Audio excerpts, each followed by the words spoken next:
Hello viewers, মনির feeling চ্যানেলের পক্ষ থেকে আমি মিষ্টি। আমাদের ভিডিওগুলোর নোটিফিকেশন সবার আগে পেতে চাইলে নিচে থাকা সাবস্ক্রাইব বাটন ক্লিক করে পাশে থাকা বেল আইকন এক্ষুনি প্রেস করে রাখুন। আর আমাদের ভিডিওগুলিতে লাইক দিয়ে শেয়ার করতে মোটেও ভুলবেন না।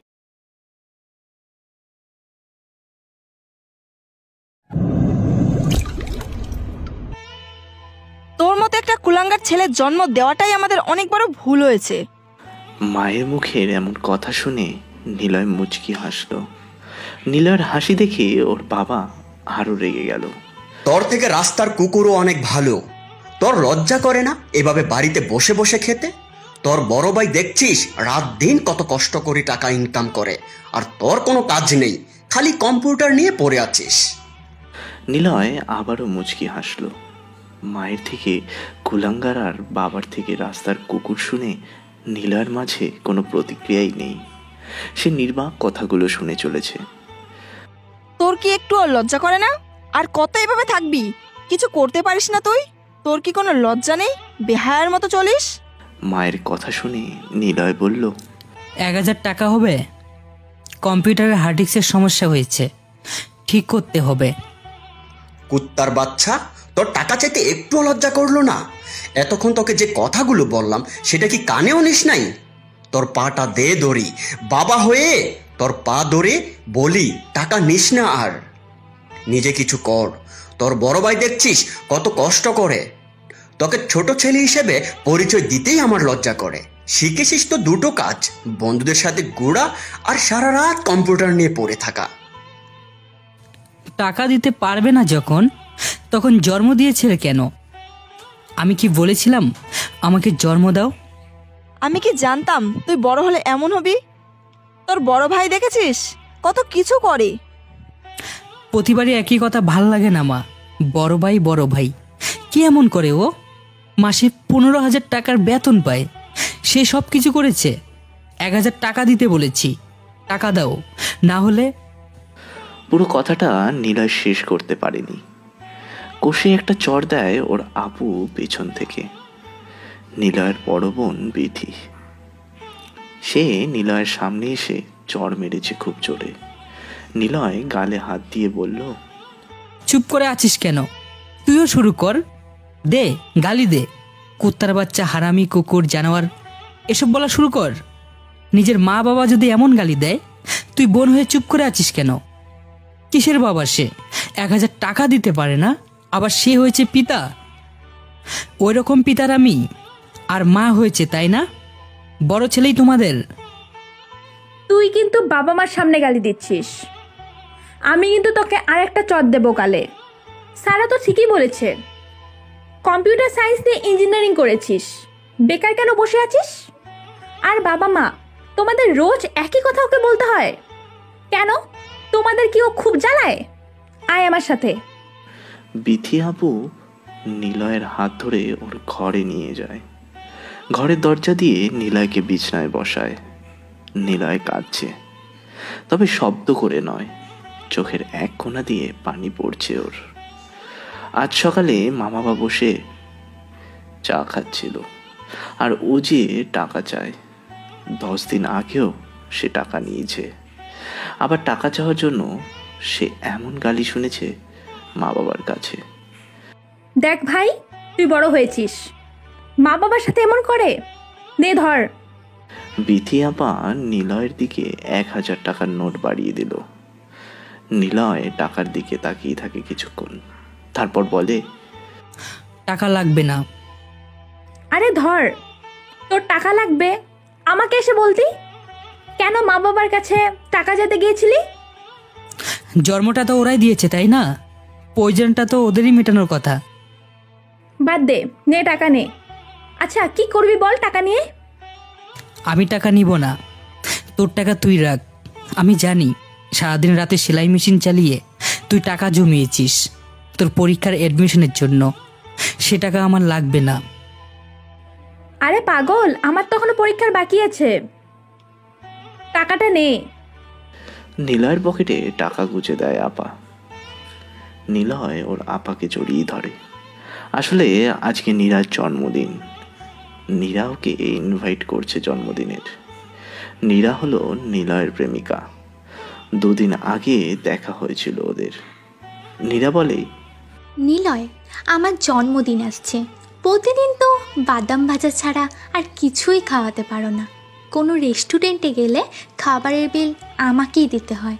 তোমার মতো এমন ফিকিরনিক ছেলের সাথে কেন যে রিলেশনশিপে জড়িয়েছিলাম কে জানে। না কখনো আমাকে গিফট দাও আর না কখনো কিছু কিনে দিয়েছো। নিরি, তোমার কাছে কি ভালোবাসাটা দামি রেস্টুরেন্টে বসে বেশি দামের খাবার কিনে খাওয়ার মধ্যে সীমাবদ্ধ? ভালো ভালো গিফট নিয়ে তোমার সামনে মেলে ধরাটাই কি ভালোবাসা? লোকাল বাসে নয়, বাইকে করে ঘুরে বেড়ানোটাই কি ভালোবাসা? দেখো নিলয়, এত লেকচার শোনার মতো সময় আমার নেই। ভালোবাসার সম্পর্কে জড়ালে হাত ধরে ঘুরতে হয়। কথার পরিধি কথা বাড়ানোর জন্য অশ্লীল কথা বলাটা যদি ভালোবাসার পর্যায়ে পড়ে, তাহলে রেস্টুরেন্টে বসে বিরিয়ানি, স্যুপ, দামি গিফট, বাইকে ঘোরা, এইগুলোকেও ভালোবাসা বলে, বুঝছো? ও, ভালোই তো বললে। দামি রেস্টুরেন্টে খাওয়া, দামি গিফট, লং ট্যুরে পার্টি, এসবের পর যখন ওই ভালোবাসার জেরে রুমে নিয়ে যেয়ে একটু গায়ে হাত দিলেই সেটা ধর্ষণ হয়ে যায়। বিহেভ খারাপ, সব ছেলে একই রকম হয়ে যায়, তাই না? দেখো নিলয়, এত প্যাচালের সময় আমার নেই। জব করো, আর আমার বার্থডে আসছে। এই বার্থডেতে যদি গিফট না আনো আর ভালোভাবে যদি না আসো, তোমার সাথে এটাই শেষ দেখা আর শেষ কথা বলা। নীরা কথাগুলো বলে চলে যায়। নিলয় নীরার থেকে এমন কথা শুনে বোবা হয়ে গেল। সে আর কোনো কথা খুঁজে পাচ্ছে না, কিন্তু নীরাকে সে অনেক বেশি ভালোবাসে, তাই ওর জন্য সব করতে পারবে। এই জন্য নিলয় এই 2 দিন বাড়ির বাইরে বের হয়নি। কম্পিউটার নিয়ে বসেছে। ওর কাছে 5,000 টাকা আছে, আর এই টাকা সে কম্পিউটার চালিয়েই পেয়েছে। কম্পিউটার ইঞ্জিনিয়ার আর সায়েন্স জানাতে সে হ্যাকটা খুব ভালো মতোই পারে। এই জন্য ওর আশেপাশে থাকা বড় বড় গেমিং অ্যাকাউন্ট হ্যাক করে সে নিজেই ফিরিয়ে দেওয়ার নাম করে টাকা নিয়েছে। আর যাদের আইডি হ্যাক হয়েছে তারা টাকা দিতে তো বাধ্যই, কারণ বর্তমানে সব দেশে গেমিং কমিউনিটি এতটাই পপুলারিটি অর্জন করেছে, হাজার হাজার ছেলে বা মেয়ে অনলাইন গেমের সাথে যুক্ত হয়ে হাজার হাজার টাকা নষ্ট করছে। আর সেই আইডির মান এত বেশি হয় যে সেটা ফিরিয়ে আনার জন্য যে কোনো কিছু করতে তারা প্রস্তুত। আর নিলয় জানে ওর এলাকায় কে কেমন অনলাইন গেমে আসক্ত, সেজন্য ও নিজেই ফেসবুক আইডি বা জিমেল আইডি হ্যাক করে নিজের আয়ত্তে রেখেছে। ফিরিয়ে দেওয়ার নাম করে টাকাও নেয়। বিথি আপুর থেকে টাকা নিয়ে নিলয় বাড়ি থেকে বের হয়। বাজারে এসে গিফটের দোকানে আসলো নিলয়। দোকানের মধ্যে একটা পুলিশ আর দোকানদারের মধ্যে বেশ গোপনে কথা হতে থাকে। নিলয় গিফট চুজ করতে করতে ওদের কাছে আসে। হঠাৎ শুনতে পায় নিলয়, স্যার, চূড়াই মাল আসছে। এই মাসে আমার অনেক। আপনি আগেরবার মাল খাইয়া ঝামেলা করেছিলেন, এইবার যেন ঝামেলা না হয়। আচ্ছা ঠিক আছে, তবে এইবার মাল বেশি লাগবে, 4 লাখ টাকা লাগবে। আচ্ছা স্যার, আপনার অ্যাকাউন্টে পাঠিয়ে দিব। আপনার অ্যাকাউন্ট নাম্বার পাঠিয়ে দিন তো। দোকানদার কথাটা বলতেই পুলিশের বাটন ফোনে একটা ফোন আসে। উনি আর একটা স্মার্টফোন বের করে লক খুলে দোকানের কাছে দিয়ে বলল, স্যার ফোন করছে, আমি অ্যাকাউন্ট নাম্বার বের করে দিয়েছি, দেখে নে। আমি কথা বলে আসছি। পুলিশ চলে যায় বাইরে। নিলয় সাথে সাথেই দোকানের কাছে এসে ধাক্কা দেয়। হাত থেকে পুলিশের ফোন পড়ে যায়। নিলয় ফোন তুলে দিয়ে বলে, সরি, দোকানের জিনিস দেখতে দেখতে খেয়ালই করিনি। এই নিন আপনার ফোন। নিলয় ফোন দিয়ে সেখান থেকে চলে আসে। গিফট নেয় ও। একটা ড্রেস পছন্দ হলো, কিন্তু দাম 10,000 টাকা। নিলয়ের কাছে আছে মাত্র 6,000 টাকা। নিলয় কম দামি ড্রেস নিয়ে দোকান থেকে বের হয়। দোকানের সামনে এসে মেন রাস্তায় ওঠে। মাথার মধ্যে পুলিশের অ্যাকাউন্ট নাম্বারটা ঘুরপাক খাচ্ছে, 16191502। বাসায় গিয়ে দেখতে হবে অ্যাকাউন্টের ব্যাপারে, যা কোনোদিনও নিলয় করেনি। সেটা করার চিন্তায় হাঁটতে থাকে। কিছু দূর আসার পর নিলয় একটা রিক্সা ডাকার জন্য আশেপাশে তাকায়। তখনই ওর চোখ আটকে যায় রাস্তার বিপরীত পাশে একটা দামি রেস্টুরেন্টের দিকে। রেস্টুরেন্ট থেকে নীরা একটা ছেলের হাত ধরে বের হচ্ছে। দুজনেই হাসি খুশি হয়ে বের হলো। নীরা ওই ছেলেটার বাইকে উঠে চলে গেল। নিলয় বোকার মতো দাঁড়িয়ে নীরাদের চলে যাওয়া দেখতে থাকে। এমন কিছু দেখবে নিলয় কখনো স্বপ্নেও চিন্তা করেনি। বারবার নিলয় নিজেকে বুঝিয়েছে, আমি চোখে ভুল দেখেছি, ওটা নীরা না তো, হতে পারে ওর মতো দেখতে কোনো মেয়ে। কিন্তু না, ওটা সত্যি নীরা ছিল। নীরার এভাবে অন্য ছেলের সাথে ঘোরা দেখে নিলয় বোবা হয়ে যায়। মামা কই যাবেন? ওঠেন রিকশায়। রিক্সা চালকের কথা শুনে ভাবনা থেকে ফেরেও। রিক্সা ডেকেছিল নিলয়, কিন্তু কখন যে রিক্সার সামনে এসে নিলয় খেয়ালই করেনি। নিলয় রিক্সায় উঠল, এরপর সোজা বাড়িতে চলে আসে। বাড়ির গেট খুলে নিলয় আসছে। ওর বাবা আদনান মাহমুদ চা খাচ্ছে। নিলয়কে আসতে দেখে ডাকলেন, নিলয়, এদিকে আয়। বলো। নে ধর, আমার প্রেসক্রিপশন ওষুধ এনে দে এখন। আমি এখন যেতে পারবো না, ভালো লাগছে না। কেন পারবি না? কাজ করে আসছিস নাকি? কি কাজ করে আসছেন আপনি? বাবা, বললাম তো আমি এখন যেতে পারবো না, আমাকে কেন বিরক্ত করছো? জীবনে অমানুষ ছাড়া তো কখনো কিছুই হোস নাই। অমানুষের মতো ব্যবহার তোর। বাবা একটা কথা বলেছে, সেটা না শুনে মুখের উপর কথা বলেছিস। আবার শুরু করেছো? একটু শান্তিতে থাকতে দিবা আমাকে তোমরা? বলি, পেটে বাতটা আসে কোথা থেকে? আমার পেনশনের টাকা আর তোর বড় ভাইয়ের টাকা দিয়ে সংসারটা চলছে। শান্তি খোঁজো, হ্যাঁ শান্তি খোঁজো। হ্যাঁ, 2টা টাকা আয় করার মুরদ নেই, উনি আসছে শান্তি খুঁজতে। বড় ভাই সব তোমাদের, তাই না? আমি তো কিছুই না। হওয়ার পর কেন আমাকে গলা টিপে মেরে ফেলো নি? আর হ্যাঁ, চাকরির জন্য তো চেষ্টা করছি। ঘুর চেয়েছে 20 লাখ টাকা, দিতে পেরেছো? সেটাও তো পারোনি। তোর পিছনে 20 লাখ টাকা খরচ করলেও সব যে জ্বলে যাবে সেটা খুব ভালো করেই জানি। সামনে থেকে যা। একেবারেই বলো বাড়ি থেকে চলে যেতে। তোমাদেরটা খাচ্ছি, বড় ভাইয়েরটা খাচ্ছি, কাজ করি না, চলে যাই। তোর মতো ছেলে চলে গেলে আমাদের ভালোই হবে, যাস না কেন? নিলয় দরজায় একটা লাথি দিয়ে ঘরে চলে আসে। প্রতিদিন বাড়িতে এমন ঝামেলা নিলয়ের আর সহ্য হচ্ছে না। সব সময় একই রকম। সকালে একবার খোটা, খাওয়ার সময় একবার খোটা। সব সময় মা বাবা এমনই করে থাকে নিলয়ের সাথে। নিলয় দরজা খুলে দিল। বিথি আপু ঘরে এসে বলল, দেখ নিলয়, তুই ঢাকাতে চলে যা। সেখানে কোনো হোস্টেলে থেকে চাকরি খোঁজার চেষ্টা কর। হোস্টেলে থাকার খরচ কে দিবে? আর কত করবি তুই আমার জন্য? তোরও তো ইচ্ছা আছে। আমি চাই না আমার মতো কুলাঙ্গার ছেলের জন্য কারো স্বপ্ন, কারো আশা নষ্ট হোক। বিথি আপু চলে গেল। নিলয় কম্পিউটারের দিকে তাকায়। কম্পিউটারটা ওর আপু কিনে এনেছে। অনেক কষ্ট করে একটা একটা জিনিস কিনে দিয়েছে ওর আপু। তবে নিলয় স্টুডেন্ট হিসেবে যথেষ্ট ভালো ছিল। কম্পিউটারের সব কিছু খুব তাড়াতাড়ি ও নিজের মধ্যে আয়ত্ত করে নিত। একবার যেটা দেখতো সেটাই ও শিখে নিত। একদিন ক্লাসে বসে থাকা অবস্থায় ওদের প্রিন্সিপাল স্যার নতুন ফোন আনে, আর সারাক্ষণ উনি ফোনের মধ্যে ডুবে থাকতেন। ক্লাসের এক বেয়াদব ছেলে ছিল, সে সবার সাথে বলে বেড়াচ্ছিল। নিলয় কথাগুলো শুনে মজা পেলেও শেষের কথা শুনে নিলয় ভাবতে থাকে, কোনো স্মার্টফোন কিভাবে হ্যাক করা যায়? তথ্য কিভাবে আমার আয়ত্তে আনা যাবে? এটা কি আদৌ সম্ভব? অন্য কারো স্মার্টফোন হ্যাক করা যাবে কখনো?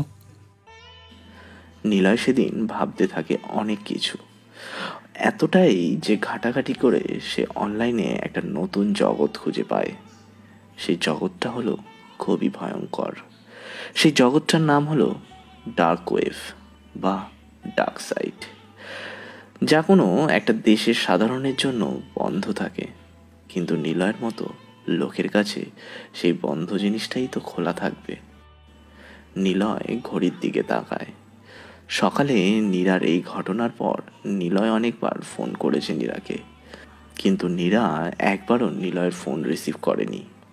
নিলয় নিজেকে বুঝিয়েছে নীরা হয়তো ব্যস্ত আছে। সন্ধে হয়ে এসেছে। নিলয় নীরার বাড়িতে যাওয়ার জন্য বের হলো। বাড়ি থেকে বের হতেই ওর বড় ভাইয়ের সাথে দেখা হলো। কোথায় যাচ্ছিস এখন? নে, বাবার ঔষধ নিয়ে দিয়ে আয়। তুমি আনছো, তুমি নিজেই দিয়ে আসো। খুব ব্যস্ত নাকি তুই? না, ব্যস্ত না, তবে তাদের বড় ছেলেই তো সব, ছোট ছেলে কিছুই না। তো তুমি যাও। শোন, এমডি স্যার বলেছে প্রমোশন দেবে আমার। বড় পদে চলে গেলে বিয়েটাও করে ফেলবো তাড়াতাড়ি। করিও। কিছু টাকা দাও তো। নাই। থাক, লাগবে না। নিলয় বাড়ি থেকে বের হয়। বাড়ির সবাই ওর সাথে কেমন যেন করে। সবাই এক প্রকার অবহেলা করে ওর সাথে। পরিবার বলতে ওর সবাই থাকলেও যেন কেউই নেই। নিলয় এসব ভাবতে ভাবতে নীরাদের বাড়ির দিকে এগিয়ে গেল। দামি বাড়ি নীরাদের। নিলয়ের সাথে ওর পরিচয় হয়েছিল খুব সাধারণভাবেই। নীরা গাড়ি থেকে নেমে ব্যাগ হাতে নিয়ে ফুলের দোকানে যাচ্ছিল। এমন সময় ওর ব্যাগ ছিনতাই করে একজন পালিয়ে যাচ্ছিল। নিলয় সেই ছিনতাইকারীকে সেখানেই ধরে ফেলে। নীরার ব্যাগ ফেরত দেয়। এরপর আস্তে আস্তে প্রায়শই নিলয়ের সাথে নীরার দেখা হতে থাকে। ভদ্রতার খাতিরে কথা বলতে বলতে দুজনের প্রতি ভালোবাসা তৈরি হয়। কিন্তু নিলয় কখনো বোঝেনি নীরা তার মতো করে ভালোবাসেনি। নীরা ছিল একদম বিপরীত মেরুর মানুষ। তবে নিলয় সবটাই মানিয়ে নেওয়ার চেষ্টা করেছিল। কিন্তু মানিয়ে নিতে হলে তো টাকারও দরকার হয়। টাকা ছাড়া দুনিয়া চলে না, একদমই না। কিন্তু নিলয় কখনো বাড়ি থেকে টাকা নিতে পারেনি। কে দেবে টাকা? নিলয় এসব ভাবতে ভাবতে নীরাদের বাড়িতে প্রবেশ করে। অনেক লোকজন, কোট টাই পরা আর উন্নত মানের শাড়ি গহনা পরা মানুষগুলো নীরাদের বাড়ি ভর্তি করে ফেলেছে। সেখানে নিলয়ের কেনা ফুটপাত থেকে 350 টাকার শার্ট যেন এবাড়ির ফ্লোর মোছার ময়লা কাপড়ের মতোই। নীরাকে ঘিরে অনেক লোকজন দাঁড়িয়ে আছে। হঠাৎ নীরা দেখতে পায় নিলয় এসেছে। নিলয়কে দেখে নীরা এগিয়ে যায়। সবাই নীরার দিকে তাকিয়ে আছে। নীরা সামনে এমন সিম্পলভাবে আসা ছেলেটার দিকেও সবাই তাকালো। নীরা নিলয়ের হাত ধরে সবার সামনে চিৎকার করে বলল, হ্যালো এভরিওয়ান, আপনাদের সবাইকে আমি আমার একজন স্পেশাল মানুষের সাথে পরিচয় করিয়ে দেব। ও হলো নিলয়, আমার বয়ফ্রেন্ড। অবাক হচ্ছে নিশ্চয়ই? অবাক হওয়ার কিচ্ছু নেই। সে আমার লুজার ফিকিরনি বয়ফ্রেন্ড। আমার জন্য সে গিফট এনেছে, অনেক দামি একটা গিফট। আপনারা সবাই দেখতে চান? আচ্ছা ওয়েট, কি গিফট এনেছে দেখাচ্ছি। নিলয় নীরার এমন কথোপকথনে অবাক হয়ে তাকিয়ে থাকে। মন ফ্রেশ হয়ে থাকা নিলয়ের হঠাৎ করে অধিক অপমানে মন খারাপ হয়ে গেল। মাথাটা নিচু করে নিল। উপস্থিত সবাই যেন মজা নিতে থাকে, কারণ তারা সবাই টাকাওয়ালা ভদ্র সমাজের লোক।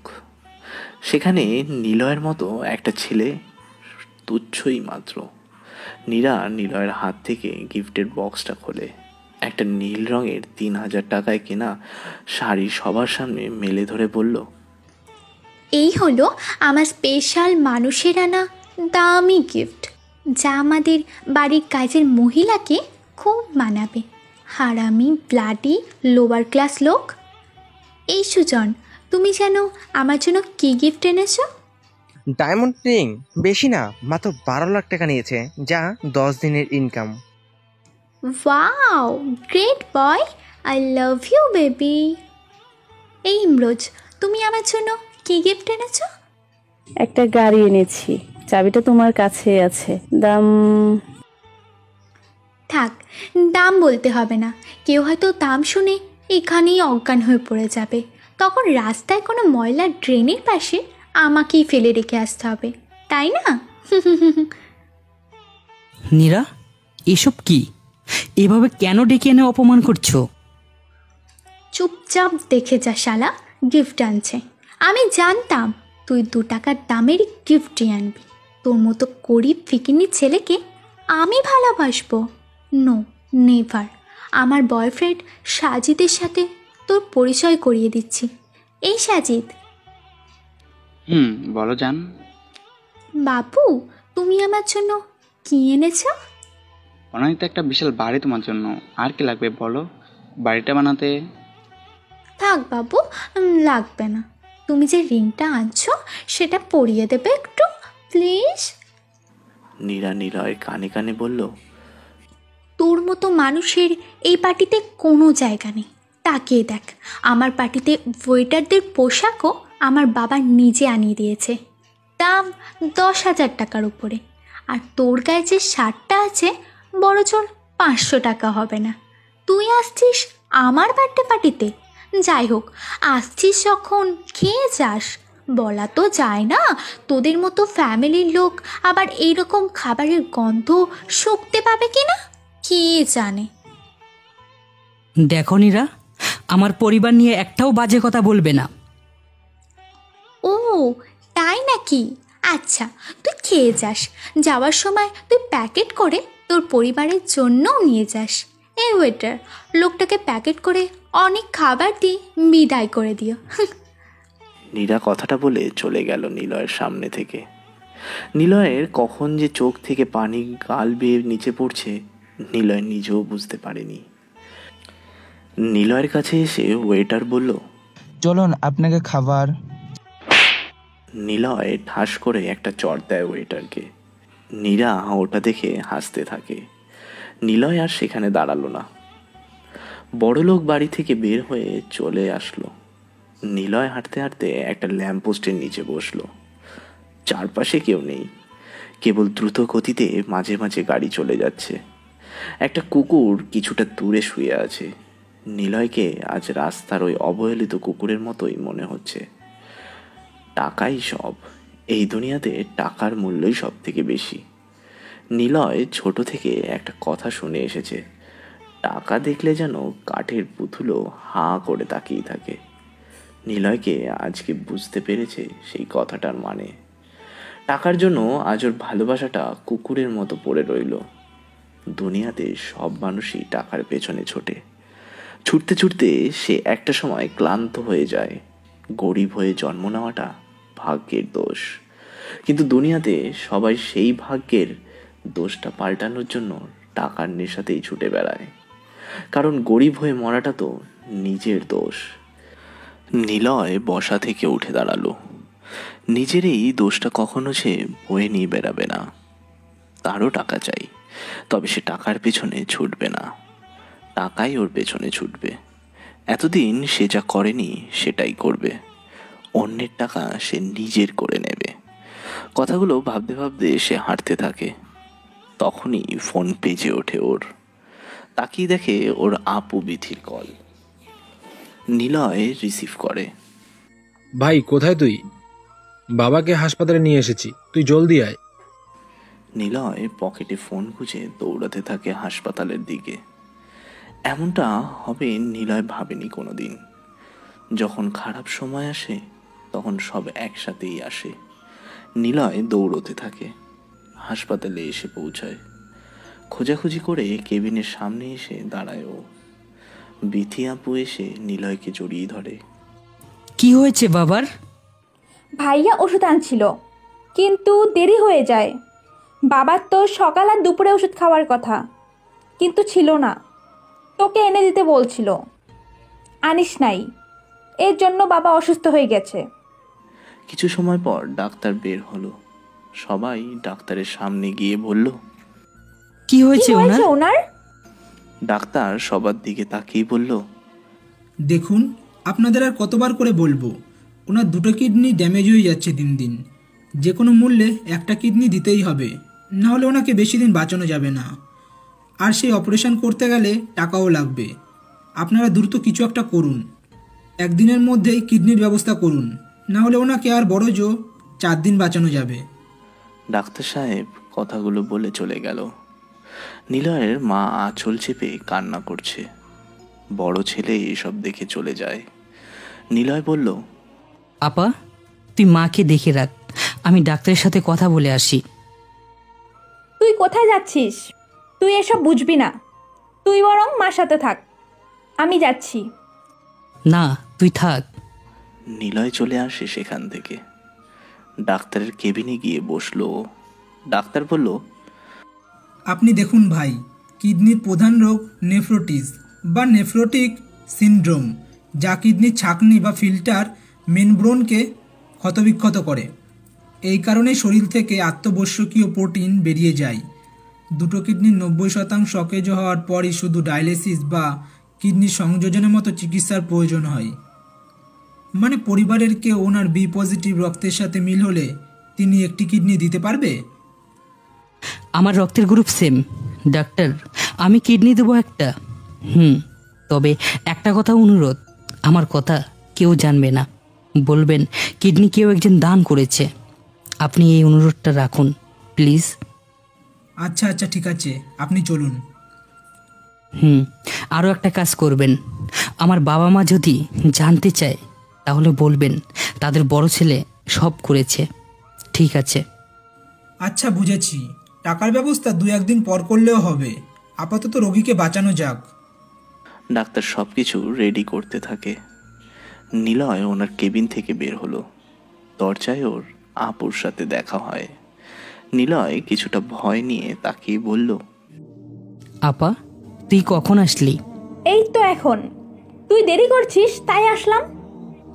ও আচ্ছা চল মায়ের কাছে। আর চিন্তা নেই, বড় ভাই সব ম্যানেজ করে নিয়েছে। তাই না? তাহলে তোর কিডনিটা কেন দিচ্ছিস? ও তুই জানিস? আচ্ছা বাদ দে প্লিজ, মা বাবা আর ভাইকে কিছু বলিস না। যদি বলিস তাহলে সেদিন আমি নিজেকে মেরে ফেলবো। আহ কি দারুণ কথা, হাসি পাচ্ছে রে ভাই। যে পিতা মাতা ভাই তোকে দেখতে পারে না, যে ছেলে বিপদ দেখে চলে গেল, সেই ছেলেকে সবাই এত ভালোবাসা দিয়ে কিছুই পেল না, অথচ তোকে এত বকা দেয়, এত গালি দেয়, সেই তুই আজকে সবার জন্য এত বড় একটা স্যাক্রিফাইস করলি। তাহলে আমি কেন বাকি থাকবো? আপা প্লিজ তুই তোর টাকা দিবি না? ভাই তুই যদি নিজের কিডনি দিয়ে গোপন রাখতে পারিস তাহলে আমিও পারবো, না হলে সবটা কিন্তু বলে দেব আমি। আচ্ছা ঠিক আছে। আরে ওসব কিছু না, মা বাবা বকা দেয় মানে সেটা দোয়ারে। আমি পরক্ষণে ওনাদের সব গালিমন্দ ভুলে যাই। চল এখান থেকে, আর এসব কাউকে বলবি না। নিলয় চলে আসে সেখান থেকে। ডাক্তারের সাথে গিয়ে গোপনে একটা কিডনি ওর বাবাকে দেয়। নিলয়ের বাবা সুস্থ হয় 2 দিনের মধ্যেই। ডাক্তারকে ডাক দেন তিনি। ডাক্তার সাহেব, আমাকে কে কিডনি দিয়েছে? ডাক্তার বিথি আপুর দিকে তাকায়। বিথি আপু ইশারায় না করে দিল। ডাক্তার বলল, আসলে একজন কিডনি ডোনেট করেছে, আর টাকা বা সবকিছু ব্যবস্থা আপনার বড় ছেলে করেছে। জানতাম সেই সব করবে। ছোটটা হয়েছে তো বেওড়া, কুলাঙ্গার, অপদার্থ, তার তো কোনো চিন্তা হয় না আমাদের জন্য। সে কি দেখতেও আসেনি, তাই না? দরকার নেই ওর মতো ছেলের। নিলয়কে আমার ছেলে বলে পরিচয় দিতেও লজ্জা করছে এখন। বাবা তুমি এখন বাড়িতে যেতে পারো, ডাক্তার বলেছে বাড়ি নিয়ে যাওয়া যাবে। আদনান সাহেব বাড়িতে আসে। 2 দিন হলো নিলয় বাড়িতে আসছে না, কারণ সে হাসপাতালের বেডেই আছে। প্রচণ্ড দুর্বল লাগছে তার। নীরার কথা খুব মনে পড়ছে নিলয়ের। নিলয় কোথায় থাকে? সে অপদার্থটা বাড়িতে আসবে না নাকি? আদনান সাহেব সকালে চা খেতে খেতে কথাটা বলল। বিথি আপু ঘর থেকে বেরিয়ে বাবার কাছে গিয়ে দাঁড়ালো। ওনাদের বড় ছেলে নিবিড় বাজার নিয়ে বাড়িতে এসে দাঁড়াতেই আদনান সাহেব বলল, আমার বড় ছেলে হলো সোনার টুকরা, আর ছোটটা হয়েছে বেয়াদব, অপদার্থ। বাবা, আমার প্রমোশন হয়ে গেছে, আমি ম্যানেজার হয়েছি। বাহ, খুব খুশির সংবাদ। বাবা নিলয় আসছে। নিলয় আজ 2 দিন পর হাসপাতাল থেকে বের হলো। সোজা বাড়িতে আসলো ওর। কোনো দিকে না তাকিয়ে নিজের ঘরের দিকে দুর্বল পায়ে হেঁটে যেতে থাকে। আদনান সাহেব নিলয়কে ডাকলেন। নিলয় কাছে গিয়ে দাঁড়ায়। বাড়ির সবাই একসাথে বসে আছে। বিথি একটা টুল এনে নিলয়কে দেয়। নিলয়ের বাবা বলল, কি ব্যাপার বিথি, তোর বড় ভাই দাঁড়িয়ে আছে আর তুই নিলয়কে বসার জন্য টুল এনে দিলি কেন? নিলয় সেটা ভাইয়ের দিকে এগিয়ে দিয়ে চুপচাপ দাঁড়িয়ে থাকে। ওর বাবা আদনান সাহেব বলল, হয়েছিস তো একটা অকর্মণ্য। আমি যে মরে যাচ্ছিলাম সেসব তুই কি খেয়াল রাখিস? তুই কি জানিস? না। ও, তা জানবি কেন? তোর তো আমাদের জন্য কোনো চিন্তা হয় না। তোর থেকে পশুরা অনেক ভালো, খাবার পেলে সেখানেই থাকে। বাবা কি বলো এসব? আচ্ছা শোন, তোর ভাইয়ের প্রমোশন হয়েছে, দেখে কিছু শেখ। সে তো তোমাদেরই ছেলে, আমি তো কেউই না। সব ভালো ওরই হবে। বাবা আসলে এসেছি। জানি তো আমাদের দোয়া নিতে এসেছিস। আরে বাবা, আমাদের দোয়া তো সব সময় তোর সাথেই আছে। আসলে বাবা আমি এসেছি বলতে মানে এমডি স্যারের মেয়েকে আমার সাথে স্যার বিয়ে দিতে চায়। কথাটা বলতেই। ও এই কথা, সমস্যা নেই, বিয়ে হবে। এটা তো আরো খুশির সংবাদ। নিলয় সেখান থেকে চলে গেল। ও আর দাঁড়িয়ে থাকতে পারছে না। বিছনায় গিয়ে ও শুয়ে পড়ে। মাথার মধ্যে নীরার কথাগুলো এখনো ঘুরপাক খাচ্ছে। টাকার পেছনে মানুষ কিভাবেই না ছোটে, কিন্তু নিলয়ের পেছনে টাকা ছুটবে। নিলয় ঘরের দরজা বন্ধ করে দিল। কম্পিউটারটি অন করলো। এতদিনে সে কম্পিউটার ভালো কাজের জন্যই ব্যবহার করেছে, কিন্তু আজ থেকে সে আর এটা ভালো কাজের জন্য ব্যবহার করবে না। কম্পিউটার অন করে কিছু সময় চুপচাপ বসে কম্পিউটার স্ক্রিনে তাকিয়ে থাকলো। মনে মনে মুচকি হাসলো। সে এখন চুরি করবে, তবে কারোর বাড়িতে বা স্থানে গিয়ে নয়। সে চুরি করবে ঘরে বসে। সে হ্যাক হয়ে অন্যদের টাকা নিজের অ্যাকাউন্টে চুরি করে নেবে। সে আর দেরি করলো না। নিজের আইপি অ্যাড্রেস গোপন রেখে ডার্ক ওয়েবে প্রবেশ করলো। ডার্ক ওয়েব হলো এমন একটা সাইট যেখানে অন্যের সব তথ্য, অ্যাকাউন্ট থেকে শুরু করে একদম ব্যক্তিগত সব তথ্য হ্যাক করে হ্যাকার নিজের কবজায় নিতে পারে। তাই প্রথমত নিজের আইপি অ্যাড্রেস জানতে হবে। নিলয় সব রকম ব্যবস্থা করলো। থানার দারোয়া সিরাজ মিয়ার ফোন সবসময় ওয়াইফাই কানেক্টেড থাকে, এই জন্য ওনাকে সব রকম সোশ্যাল মিডিয়াতেই অনলাইন দেখা যায়। কারোর সকল প্রকার তথ্য বা ইনফরমেশন এই আইপি অ্যাড্রেসে জমা হয়। নিলয় ডার্ক ওয়েবে প্রবেশ করে যে কোনো একটা সাইটে গিয়ে সব রকম পদ্ধতি কমপ্লিট করে একটা নিউ ইউআরএল কপি করে সিরাজ মিয়ার ফোনে পাঠালো। সিরাজ মিয়া তখন থানায় বসে আছে। চায়ের সাথে গোপনে সিগারেটও খাচ্ছেন তিনি। হঠাৎ ওর ফোনে মেসেজের টিউনের মতো নোটিফিকেশন বেজে উঠল। উনি চা রেখে ফোনে হাত দিলেন। ফোনের শাটার টেনে দেখলেন নোটিফিকেশন বারে একটা নতুন কোনো লেখা শো করছে। উনি কৌতূহলী হয়ে সেই লেখাতে ক্লিক করে একটি সাইটে প্রবেশ করলো, কিন্তু সেই সাইটে কিছুই নেই। উনি 5 সেকেন্ড পর সেখান থেকে বেরিয়ে আসলেন। মনে মনে গালি দিয়ে বললেন, উত্তর বাচ্চারা খালি অহেতুক মেসেজ কল দিয়ে জ্বালাতন করে, ওদের জ্বালায় শান্তি নেই। ইউটিউবে কিছু দেখলেও অ্যাড শেয়ারের ঠেলায় কিছুই দেখা যায় না, আবার শান্তিতে একটু গান শুনবো এখানেও সমস্যা। এদিকে নিলয় মুচকি হাসলো। সে ওর এক্সেস লিঙ্কে ক্লিক করে। একটা পেজ শো করে। পেজের নিচের অংশে এসেই নতুন ক্লিক করা সিরাজ সাহেবের আইপি অ্যাড্রেসে থাকা সব রকমের তথ্য এসে যায়। সিরাজ সাহেব একটি কল গার্লের সাথে ইমোতে মেসেজ সেক্স করছে।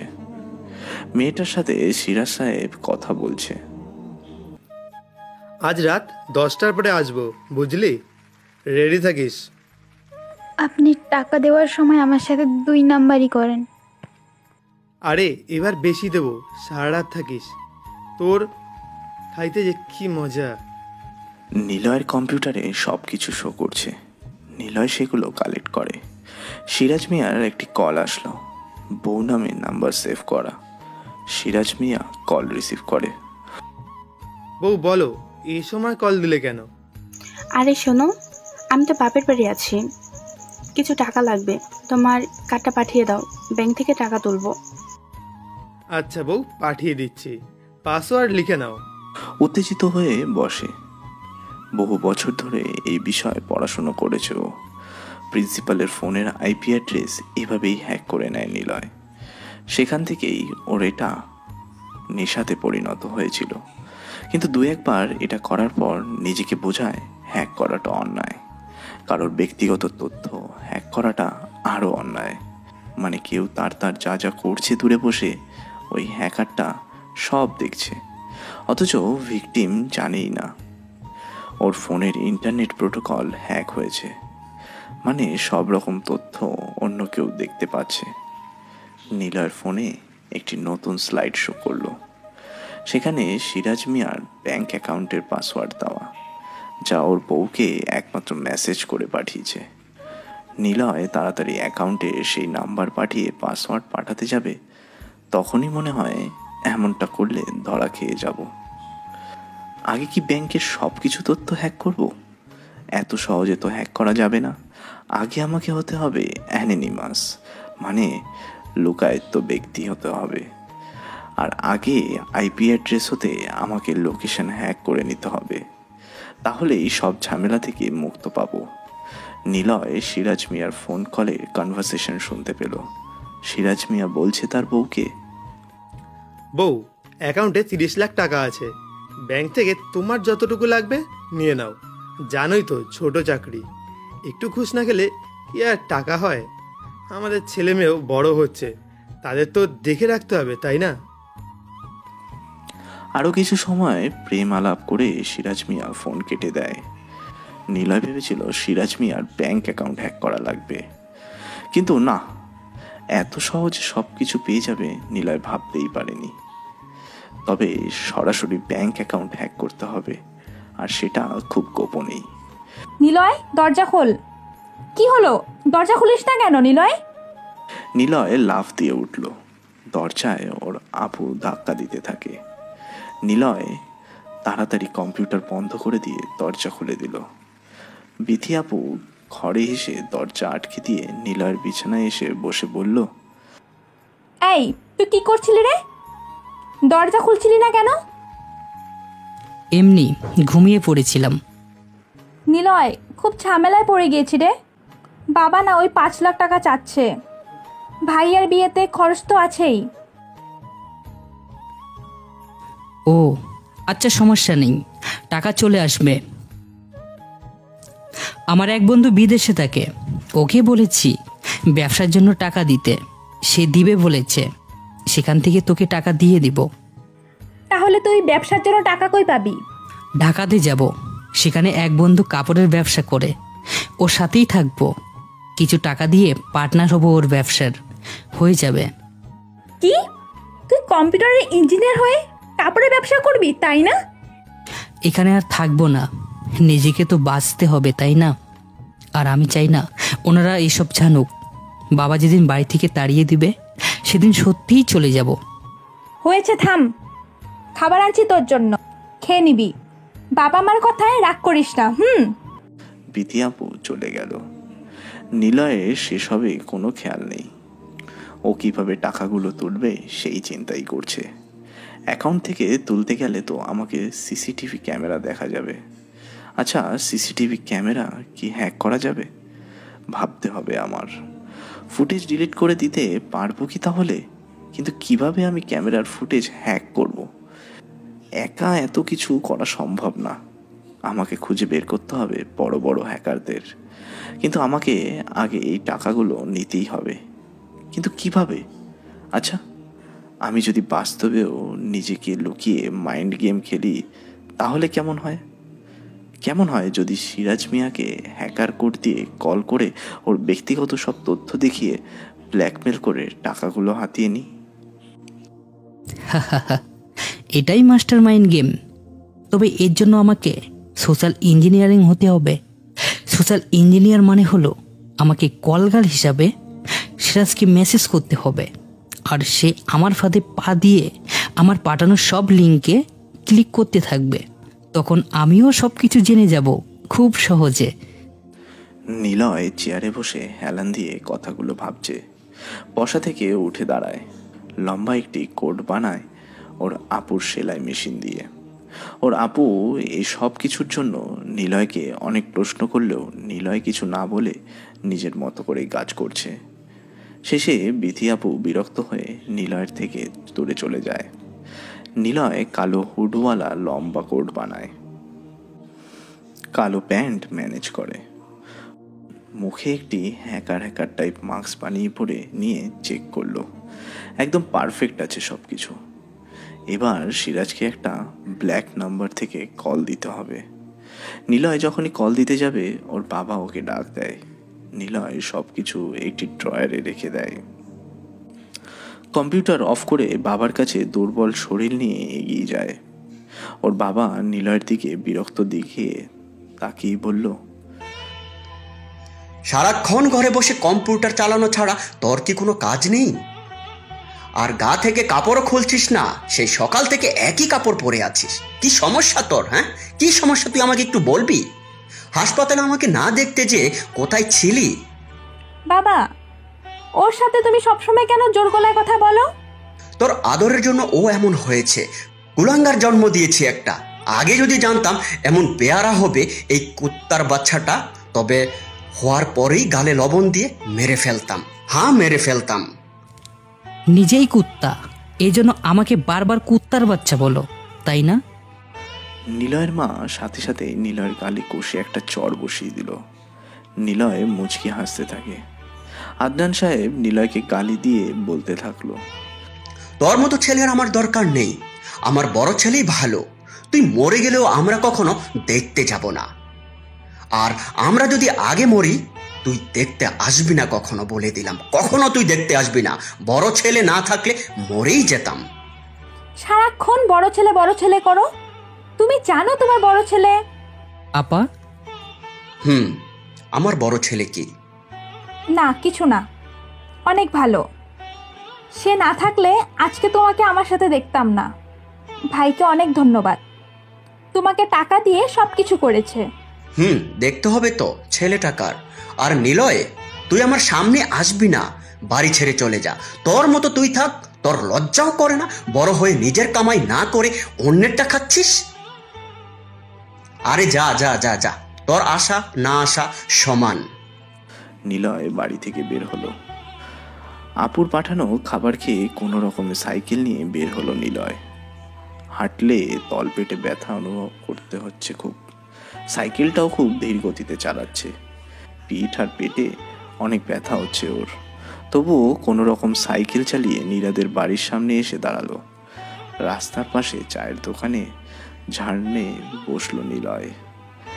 এমন সময় এখান থেকে ওর বাড়ির ব্যালকনিটা খুব ভালোভাবেই দেখা যায়। নিলয় সেদিকে কিছু সময় তাকিয়ে থাকলো। নীরাকে নিয়ে ভালো মুহূর্তগুলো কল্পনা করতে থাকলো নিলয়। দুজনে এই সাইকেলে একবার মাত্র ঘুরেছিল। পরের বার নীরাকে যখন ঘুরতে যাওয়ার কথা বলে নিলয়, তখন নীরা বলে, এগুলো না আমার স্টেটাসের মধ্যে পড়ে না। আমার দ্বারা এইসব 2 টাকার সাইকেলে ঘোরা সম্ভব না। পারলে বাইক কেন, বাইক নিয়ে আমাকে ঘোরাও। সেটাও তো পারবে না। উনি আসছে 2 চাকার ভাঙা সাইকেল নিয়ে আমাকে ঘোরাতে। নিলয় তখন কিছু না মনে করে হেসে দিয়ে বলে, আরে পাগলি, ভালোবাসা থাকলে ভাঙা সাইকেলও লং ট্যুরে যাওয়া যায়। দুইজনের খুনসুটি আর তোমার খোলা চুলের আমার মুখে লেপটে যাওয়া উন্মাদনা আমাদের জার্নি করবে ভালোবাসার বিশাল এক্সপ্রেস। নীরা নিলয়ের কথা শুনে রাগ দেখিয়ে চলে যায়। নিলয় পিছু পিছু এসেছে অনেকবার।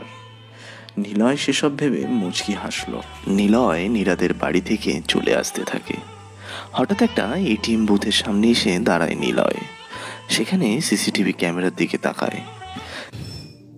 ক্যামেরা থেকে মনিটরিং সিস্টেমের জন্য কোড প্রয়োজন। আচ্ছা, আমি যদি মনিটর সিস্টেমকে হ্যাক করি তাহলে ফুটেজগুলো সব আমার পিসিতে শো করবে। ইয়েস, এর জন্য আরও একটা কম্পিউটার দরকার আমার। কিন্তু বাড়িতে থাকলে কিছু করা যাবে না, আমাকে ঢাকা যেতেই হবে। সেখানে যে বড় বড় হ্যাকারদের আমার দলে আনতে হবে। নিলয় ক্যামেরার দিকে তাকিয়ে কথাগুলো ভাবছে। সাইকেলে উঠল। ও এখন চারপাশে সবকিছু হ্যাক দ্বারা নিয়ন্ত্রণ করার নেশাতে ডোবার চেষ্টা করছে। সাইকেল চালানোর সময় সে ভাবতে থাকে, আমাদের দেশে তো সবচেয়ে 3টে অনলাইনে টাকা লেনদেন মানে মোবাইল ব্যাংকিং আছে, bKash service, Dutch Bangla banking service আর রকেট। এই 3টে সেবা সিস্টেম প্রতি 10 জনের মধ্যে 8 জনের অ্যাকাউন্ট আছে। যদি ওই অ্যাকাউন্ট হ্যাক করি, ধুর এত ছোট জিনিস কেন হ্যাক করব? হ্যাক করলে পুরো সিস্টেমটা হ্যাক করব। নাসার অল সিস্টেম যেমন একটা পিচ্ছি ছেলে হ্যাক করেছিল, আমি এই মোবাইল ব্যাংকিংয়ের আওতায় থাকা সব সিস্টেম হ্যাক করে নিব। বিকাশের আওতাধীন সব অ্যাকাউন্টের সব হিসাব মূল জায়গাতে জমা থাকে, সেই জায়গা বা সিস্টেমটা আমি হ্যাক করব। তখন কোন অ্যাকাউন্ট কতটা অ্যাক্টিভেট সেসব তথ্য আমার কাছে খুব সহজেই চলে আসবে। আর যেহেতু সিস্টেম সব আমার হাতে বন্দি, আমি ইচ্ছে করে অ্যাকাউন্ট বন্ধ করে টাকা হাতিয়ে নেওয়ার ব্যবস্থা করতে পারবো। দেশে আমি হ্যাকারের আতঙ্ক তৈরি করব। কেউ অনলাইনে কিছু করতে চাইলে আমার অনুমতি নিয়ে করবে। Information is health and health is wealth. নিলয়ের এখন পুরো হ্যাকারের নেশা চেপে বসেছে। একজন ব্লুটুথ কানে দিয়ে গান শুনতে শুনতে যাচ্ছে। ও পকেটে থেকে ফোন বের করে ওই ব্লুটুথ ডিভাইসের দিকে কিছু সময় তাকিয়ে থেকে ফোনের সাহায্যে সক্রিয় একটা পাসওয়ার্ড চাপ দিতেই ব্লুটুথে কি গান হচ্ছে নীলার ফোনে সেটাও বেজে ওঠে। নিলয় হাসতে থাকে। নিজেকে কেমন যেন ডেভিল বলে মনে হচ্ছে। নিলয় নিজের ফোন দিয়ে ইচ্ছে মতো গান পাল্টাতে থাকে। লোকটা ভয় পেয়ে কান থেকে ব্লুটুথ খুলে সব কিছু চেক করতে থাকে। নিলয় এসব দেখে হাসতে হাসতে সিস্টেম অফ করে দিয়ে সেখান থেকে চলে আসে। নিলয়ের সামনে এখন যে কোনো অনলাইন কোড ব্যবহার করা মানেই সেটা নিলয়ের আয়ত্তে চলে আসবে। নিলয় এখন শয়তানি হাসি দিতে থাকে। ভাই, বাবা আবার টাকা চাচ্ছে। তোর বন্ধু কখন টাকা দেবে রে? নিলয় বাড়ি আসতেই বিথি আপু কথাটা বলল। নিলয় মুচকি হেসে কোনো জবাব না দিয়ে নিচের রুমে প্রবেশ করলো। দরজা আটকে ঘরের সব লাইট অফ করে কম্পিউটার অন করলো। আবারও প্রথম থেকে সব কিছু সাজিয়ে হ্যাক ইউজ করে ব্ল্যাক নাম্বার থেকে নিলয় সিরাজ মিয়াকে ফোন দিয়ে গলার টিউন রোবোটিক করে নিল। সিরাজ মিয়া ফোনের স্ক্রিনের দিকে কিছু সময় তাকিয়ে থেকে ভাবলো রিং বাজছে, কিন্তু কোনো নাম্বার শো করছে না। কিছু তো বুঝতে পারছি না। সিরাজ মিয়া ফোন রিসিভ করলো। ওপাশ থেকে নিলয় রোবোটিক ভয়েস দিয়ে বলল, hello sir, I am devil, you can call me devil. Siraj Mia ভয় পায়। এমন অচেনা শব্দে কথা বললে যে কেউই ভয় পাবে। তবে নিলয়ের লোকেশন ট্র্যাক না করতে পারে, এই জন্য হাই সিস্টেম অ্যালাউ করে নাম্বারটা শো অফ করে দিয়ে কল করেছে।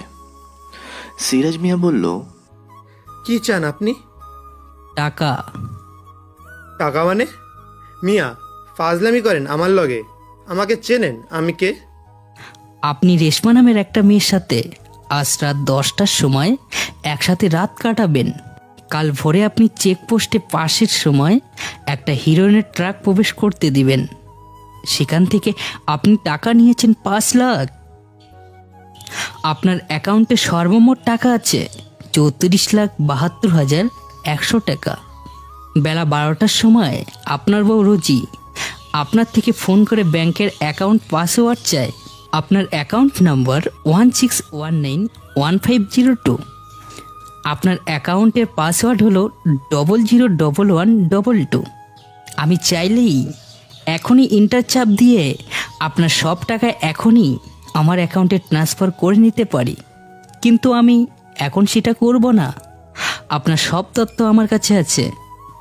আপনি কখন কার কাছে কি মেসেজ করেছেন, কার সাথে কলে কি কথা বলেছেন, সবটাই আমার কাছে আছে। এটা যদি প্রকাশ করে দিই তবে আপনি আর পুলিশ থাকবেন না, কয়েদি হয়ে জেলখানাতে থাকতে হবে। তাই আমাকে 15 লাখ টাকা দিন, আর টাকাটা আমার ক্যাশ লাগবে। সিরাজ মিয়ার যেন মাথা ঘোরাচ্ছে। এতক্ষণও নিজে যা যা করেছে সবটা নিলয় বলে দিয়েছে, এমনকি ওর অ্যাকাউন্টে কত টাকা আছে সেটাও। কিন্তু সিরাজ মিয়া পুলিশের লোক, ভয় না পেয়ে বলল, আমাকে হুমকি দিচ্ছিস? সাহস থাকলে সামনে আয় শালা, তোকে আমি গুলি করে মারবো। ফোন চেক করুন, মেসেজ গিয়েছে অ্যাকাউন্ট নাম্বার থেকে। 1 লাখ টাকা ট্রান্সফার করে নিলাম। কোন অ্যাকাউন্টে টাকা আসছে সেটা লোকেশন খুঁজতে আপনার বুড়ো হয়ে যেতে হবে, তবুও পাবেন না। এরপর যদি ক্যাশ টাকা নিয়ে না কথা বলেন, পুরো টাকাটাই আমি নিয়ে নিব আর আপনার অ্যাকাউন্টের পাসওয়ার্ড চেঞ্জ করে দিব। ভাই ভাই, আমি টাকা নিয়ে আসছি, বলুন কোথায় টাকা আনবো? আজ রাত 9টার সময় যশোর নিশান শপিং কমপ্লেক্সে টাকার ব্যাগ সাথে করে আনবেন, আপনাকে আমি খুঁজে নিব। নিলয় ফোন কেটে দেয়। সিরাজ মিয়া জলদি অফিসে যায়। এদিকে নিলয় বসা থেকে উঠে দাঁড়ালো। আজকে প্রথম সে কোনো বড় পর্যায়ে কাজ সফল করতে যাচ্ছে। নিলয় ঘরের লাইট জ্বালালো। ফোনের ভার্সনের সাথে নিলয় ওর পিসি সিস্টেম মনিটর করে নিল। ঘর থেকে বের হয়। বিথি আপু সামনে এসে দাঁড়ালো। কোথায় যাচ্ছিস এই বিকেলে? ওষুধ কিনতে। আর একজন বি পজিটিভ রক্তের কিডনি বিক্রি করবে, দেখি সেটা নিয়ে কথা বলতে হবে, তাই যাচ্ছি। তাড়াতাড়ি ফিরবি। নিলয় সাইকেল নিয়ে বের হয়। কিছু দূর আসার পর শপিং কমপ্লেক্স দেখতে পেল একটা। নিলয় শপিং কমপ্লেক্সে প্রবেশ করে। মেইন সিঁড়ির কাছে একটা সিসিটিভি ক্যামেরা রাখা। নিলয় বাইরে ক্যামেরার বিপরীত পাশে এসে দাঁড়ায়। ক্যামেরার সাথে কানেক্টেড মনিটর ওর পিসির আয়ত্তে আনার জন্য সেই মনিটরের একটি কোড শো করে। মনিটরের সামনে যিনি বসেছিল ওনার নাম হাসেম মিয়া। কোডটার সাথে নিলয় একটি রুচিশীল ভালো লাগার মেসেজ অ্যাড করে দিল। মনিটরের মেসেজে কোড সহ করতেই লোকটার রিড মোডে যখন চাপ দিয়েছে তখন নিলয়ের পিসিতে একটা কোড চলে যায়। নিলয় সেই কোড তার ফোনের নোটপ্যাডে লিখে নিল। প্রথম কোডের মেসেজ হলো 2332122 আপনি কি কখনো কোনো ডেভিলকে দেখেছেন? ডেভিল হলো একটা টাকা চোর। নেক্সট কোডের জন্য অপেক্ষা করুন। নিলয় শপিং মলের মধ্যে যায়। সেকেন্ড সিমি ক্যামেরার দিকে কিছুক্ষণ তাকিয়ে থেকে আবার ওর হ্যাক সিস্টেম ওপেন করে সেকেন্ড ক্যামেরার ফুটেজে কোড পাঠায়। সাথে লিখে দেয় 56667788। ডেভিলকে দেখা যায় আপনার পাশে, আপনার খুব কাছে। সে খুনি নয়, সে শুধুই ডেভিল। একটা গল্প বলি। নেক্সট কোডের জন্য অপেক্ষা করুন। হাসেম মিয়া যতবার রিড মোড ক্লিক করে ততবারই নিলয়ের পিসিতে একটা করে উল্টো সংখ্যার কোড চলে যাচ্ছে, আর নিলয়ের ফোনে সেটা সিস্টেম অ্যালার্ট নোটিফিকেশন এসে জানিয়ে দিচ্ছে। অর্থাৎ নিলয় যদি 22 নম্বর কোড ব্যবহার করে নীলার কাছে ব্যাক আসবে 11 হিসেবে। হাসেম মিয়ার ডেভিলের গল্পে বেশ জমে গেছে। সে বারবার কোড আসার জন্য মনিটরের দিকে হাঁ করে তাকিয়ে থাকছে। এভাবে যশোর সিটির বড় শপিং মলের সব সিসিটিভি ক্যামেরার কোড নিলয়ের কাছে চলে যায়। নিলয় সন্ধ্যের আগেই শপিং মল থেকে ফিরে আসে। ডাক্তারের দোকানে যায়ও, সেখানেও সিসিটিভি ক্যামেরা দেখতে পায়। নিলয় মনে মনে ভাবে, আমাকে ধরা এত সহজ হবে না। আমি কোনো প্রমাণ বা ক্লু রেখে যাব না। যদি জিজ্ঞাসাবাদ করতে করতে এই অবধি পুলিশ চলে আসে তখন তো আমাকে ক্যামেরাতে দেখা যাবে না, সেটা হতে দেব না আমি। এটাও হ্যাক করব। নিলয় প্রেসক্রিপশন বাড়িয়ে দেয় ডাক্তারখানার একটা ছেলের কাছে। নিলয় মনিটরের খুব কাছে ছিল। কোড পাঠিয়ে মাউস পয়েন্টার দিয়ে সাথে সাথে রিড মোড চাপ দিয়ে দেয়। নিলয়ের ফোনে নোটিফিকেশন চলে এলো। ওষুধের দোকানে এই ছোট একটা ছেলেই আছে এখন। এজন্য নিলয়ের কাজটা আরো সহজ হয়ে যায়। নিলয় ওষুধ নিয়ে বাড়িতে আসে। এখনই ওর বের হতে হবে। সবকিছু সিস্টেম নিজের কবজায় এনে ফেলেছে সে। বাড়িতে আসতেই দেখে দুটো প্রাইভেট গাড়ি দাঁড় করানো আছে। নিলয়ের মনে কোনো চিন্তা নেই, কারণ সে আইসিটিতে একজন পাক্কা মাইন্ড গেমার। কেউ কোনো প্রকার প্রুফ পাবে না যতক্ষণ না ওর কম্পিউটার একজন দক্ষ চালক হাত না দেয়। নিলয় সাইকেল রেখে বাড়িতে প্রবেশ করলো। ড্রয়িং রুমে এসে দেখে ভাইয়া সহ ভাইয়ার পাশে একটি মেয়ে বসে আছে। বিধি আপু এগিয়ে এলো নিলয়ের কাছে। নিলয়, এরা হলো ভাইয়া শ্বশুরবাড়ির লোক, মানে ভাইয়াকে দেখতে এসেছে। আজকেই আংটি পরিয়ে ফেলেছে। ভাবিটা কেমন সুন্দর না? তবে ভাবির পাশে থাকা একটা মেয়ে আছে, ওটা আরো বেশি সুন্দর। ওর নাম মুন, ভাবির ছোট বোন, মানে তোর বয়সের মেয়ে। স্যার, আমার ছোট ভাই নিলয় কম্পিউটার সায়েন্স নিয়ে পড়াশোনা প্রায় শেষের দিকে, ইচ্ছে আছে মাস্টার্স কমপ্লিট করবে। Hello sir. নিলয় আর কোনো কিছু বলে না, নিজের রুমে এসে দরজা আটকে দিল। নিলয় তাড়াতাড়ি ফোন বের করে পিসি অন করে ডার্ক ওয়েবে প্রবেশ করলো। সিসিটিভি ক্যামেরার জন্য ওর বানানো একটা ওয়েবসাইট প্রবেশ করে একটা পেজে ঢুকলো। সবগুলো পেজে মোবাইলে থাকা সব কোড একটা একটা করে পাল্টালো। এন্টারে প্রেস করতেই একটা কনফার্মেশন পেজ শো করলো। নিলয় সাথে সাথেই কনফার্মের চাপ দিতেই শপিং মলের সব ক্যামেরার ফুটেজ ওর পিসিতে শো করতে থাকে। নিলয় তাড়াতাড়ি একদিনের ফুটেজ ডিলিট করার ডকুমেন্ট তৈরি করে নিল। হাত ঘড়ির দিকে তাকায়। স্মার্টফোন থেকে পিসি সিস্টেম ডিলিট করে ফোন সিস্টেমে চালু করে নিল। হ্যাক ব্যবহার করে সব নাম্বারগুলো ডিলিট করলো।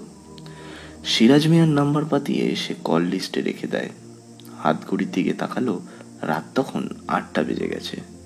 রুম থেকে বের হলো নিলয়। পিথি আপুর সাথে রেশমি মেয়েটা বাড়ি ঘুরে দেখছে। নিলয় ওর আপুকে ডাকলো, সাথে রেশমিও আসছে। আপা, কিছু খেতে দিবি? ওষুধ খাবো, একটু বের হতে হবে, মানে ওই বন্ধু। আচ্ছা রুমে যা, আমি খাবার আনছি। খাবার খেয়ে ওষুধ খেয়ে নিস কেমন? আর বাইরে বের হলে কিন্তু বাবা কিন্তু অনেক বকবে। তুই যা না, একটু এনে দে না। বিথি আপু চলে যায় রান্নাঘরের দিকে। নিলয় ওর রুমের দিকে আসার জন্য ঘুরতেই শুনতে পেল, হ্যালো নিলয়, আমি রেশমি। ও আচ্ছা, বাই। নিলয় তাড়াতাড়ি রেশমির সামনে থেকে চলে আসলো।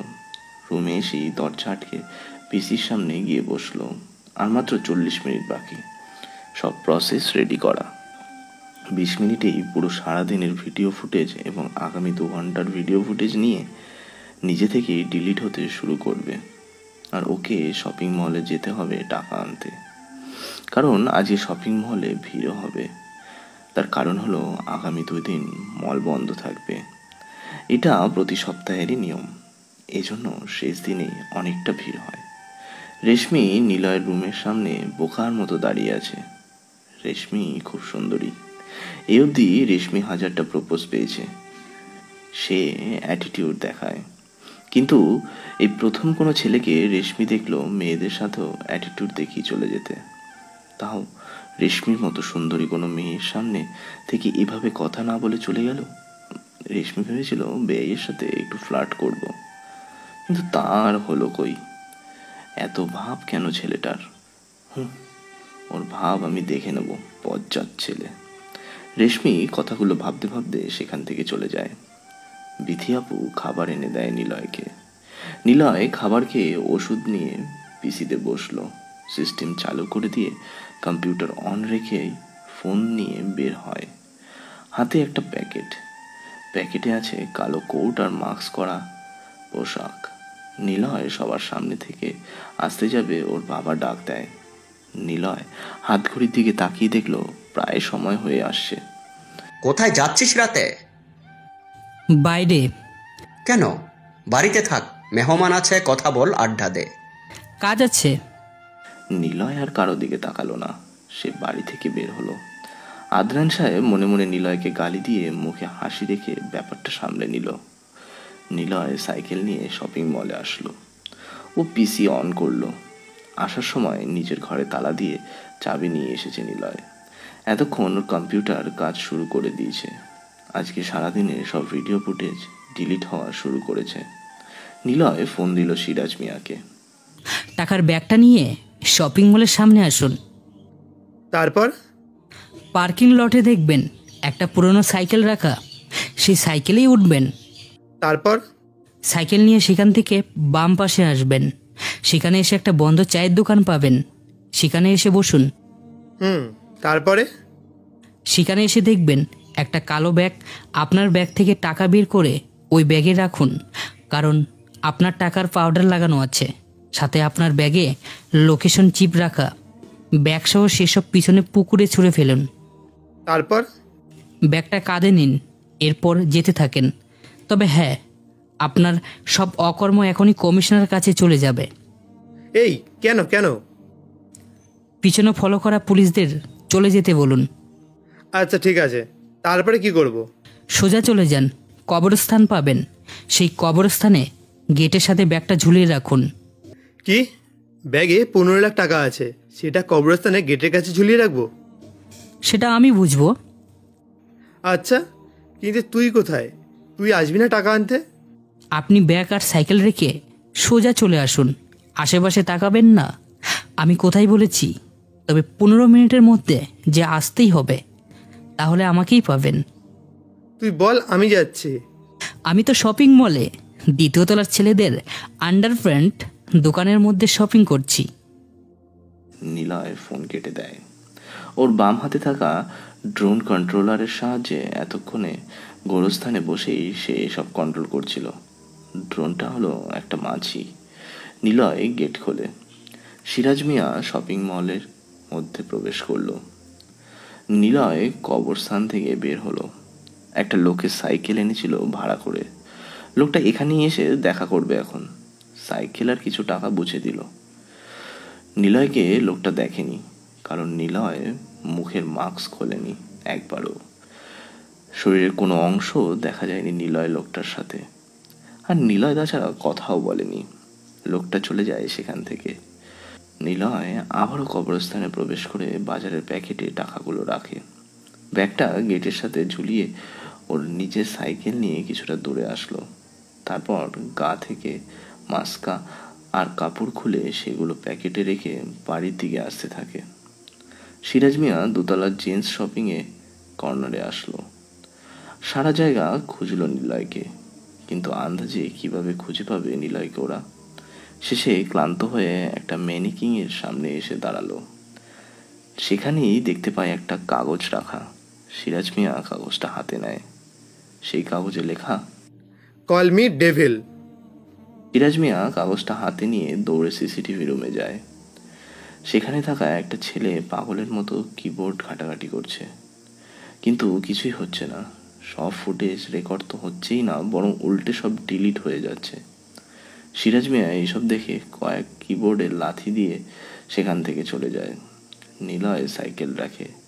ভাইয়াকে দেখে আসা লোকগুলো চলে গিয়েছে। নিলয় চুপি চুপি বাড়িতে ঢুকলো। দরজা খুলে টাকার ব্যাগটা খাটের নিচে ঢেলে দিয়ে পিসিতে বসলো।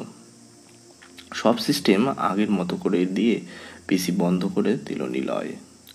রুমের দরজা দিয়ে যেতে যাবে, বিথি আপু এসে দাঁড়ালো। কি ব্যাপার? তুই এমন চোরের মতো করে বাইরে থেকে এলি কেন?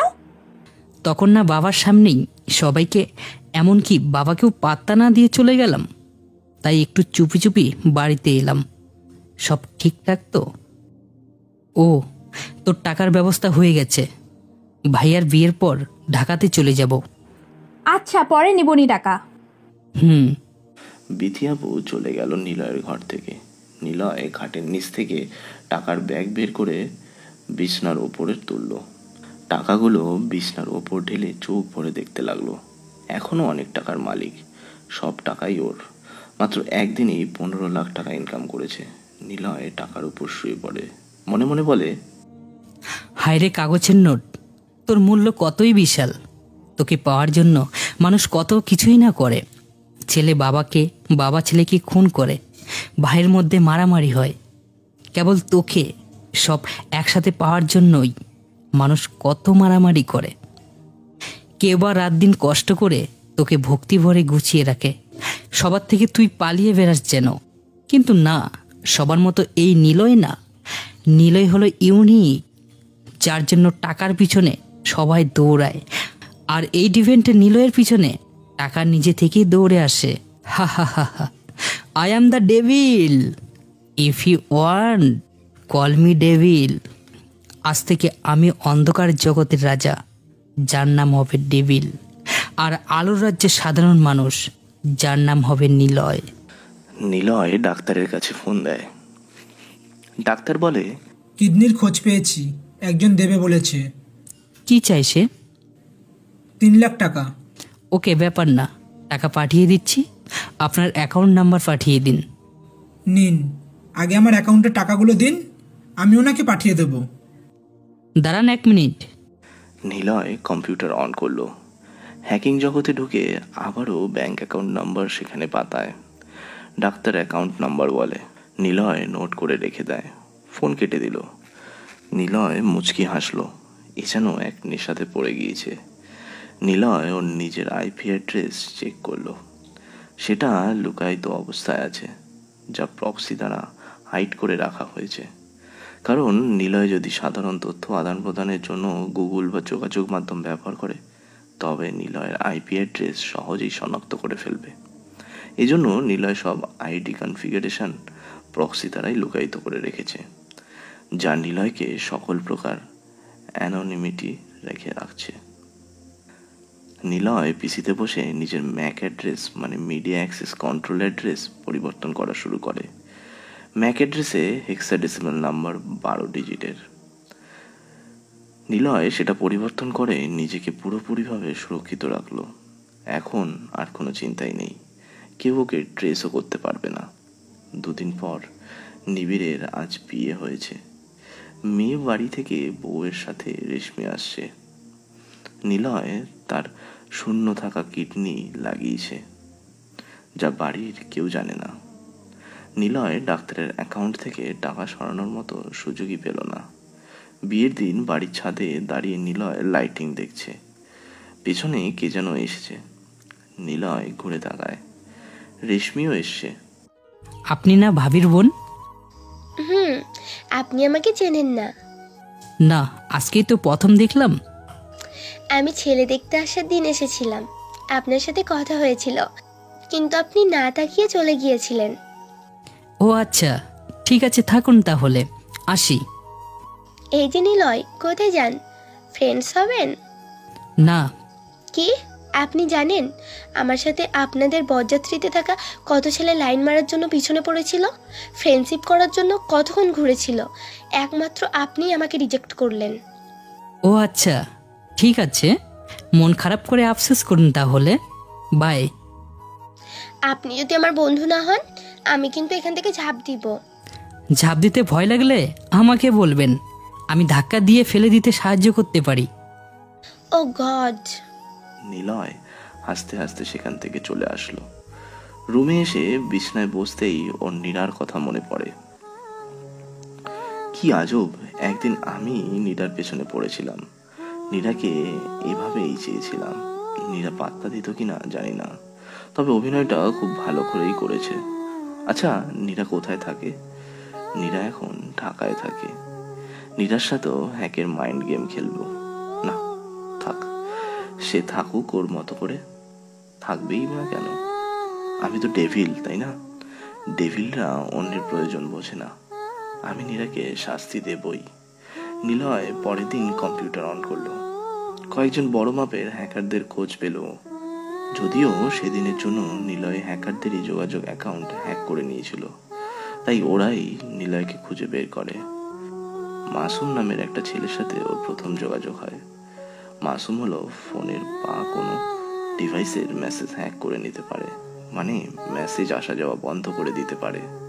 নিলয়ের কাজে লাগবে। যখন অ্যাকাউন্ট থেকে টাকা সরানো হবে, তখন তা মেসেজ যাবে সেই অ্যাকাউন্ট সংযোজিত নাম্বারের বা ফোনে, যার জন্য কেউ বুঝতেই পারবে না অ্যাকাউন্ট থেকে টাকা সরানো হচ্ছে। এরপর সিয়াম নামের একটা হ্যাকারের সাথে নিলয়ের যোগাযোগ হয়। সিয়াম হলো ওয়েবসাইট হ্যাকার, যে কোনো প্রফেশনাল ব্লগ হ্যাক করে ভুল তথ্য প্রদান করতে পারে। আর তৃতীয়জন হলো অর্ক। অর্ক হলো সোশ্যাল মিডিয়াতে থাকা সব ধরনের নিউজ, সোশ্যাল যোগাযোগ মাধ্যম খুব সহজেই হ্যাক করে নিতে পারে সে। নিলয় ওদেরকে যা জানে সব শেখাবে, কারণ ওরা জানে Niloy CCTV hack, account hack, বলা যায় সব সিস্টেমই নিলয় নিজের কন্ট্রোলে আনতে পারে। নিলয়কে ওরা 3 জন ডেভিল নামে চেনে। পেমেন্ট দেওয়ার হিসেবে ওরা 3 জন নিলয়ের সাথে যোগ দেয়। ওরা অবাক হয় এই দেশে এমন বড় লেভেলের কোনো হ্যাকার আছে দেখে, যার নাম ভয়ঙ্কর টাইপ। নাম শুনেই ওরা বুঝে যায় ডেভিল কোনো সাধারণ হ্যাকার নয়।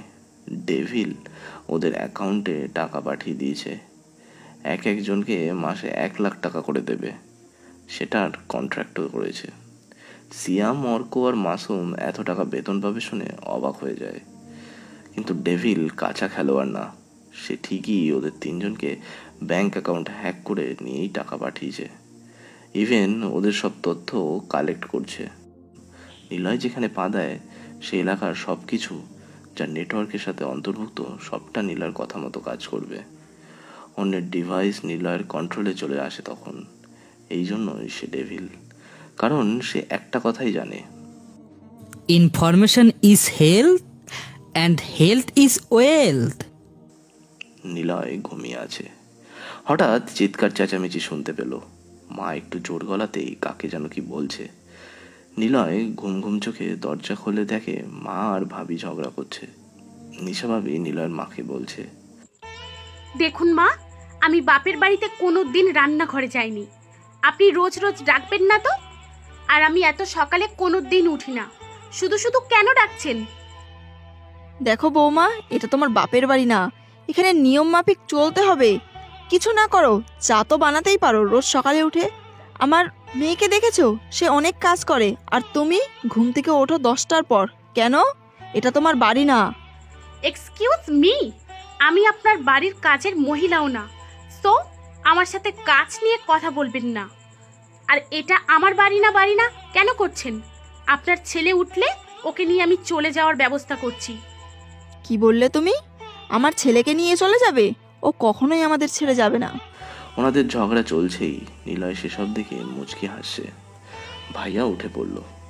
মা আর ভাবির ঝগড়া চলছে। আদনান সাহেব এসে দাঁড়ালো ওনার সামনে। বিথিও দৌড়ে আসলো। নিলয় কেবল দরজার পাশে দাঁড়িয়ে চুপচাপ কথা শুনছে। ভাবি নিশা আফরোজ বলল, আমি কোনো কাজের লোক না যে আমাকে দিয়ে আপনারা কাজ করাবেন। বৌমা, নিজের বাড়িতে কেন কাজের লোক হিসেবে কাজ করবে? তুমি তো ভালোবেসে কাজ করবে। আপনি চুপ করুন। রোজ আপনার সামনে চা নিয়ে গিয়ে মিনমিন গলায় বলতে পারবো না, বাবা চা নেন। এটা খুব বিরক্তিকর। দরকার হলে আপনি আপনার মেয়ে বা বউকে বলবেন। একটা অপদার্থ ছেলেও তো আছে, তাকেও বলবেন। আমি কেন? কাজের লোকও বা কোথায়? এইসব কিছুর জন্য কাজের লোকের কোনো দরকার নেই। আমাকেই তো কাজের লোক বানাচ্ছেন। থাকবো না এই বাড়িতে। নিবিড়, শুনছো?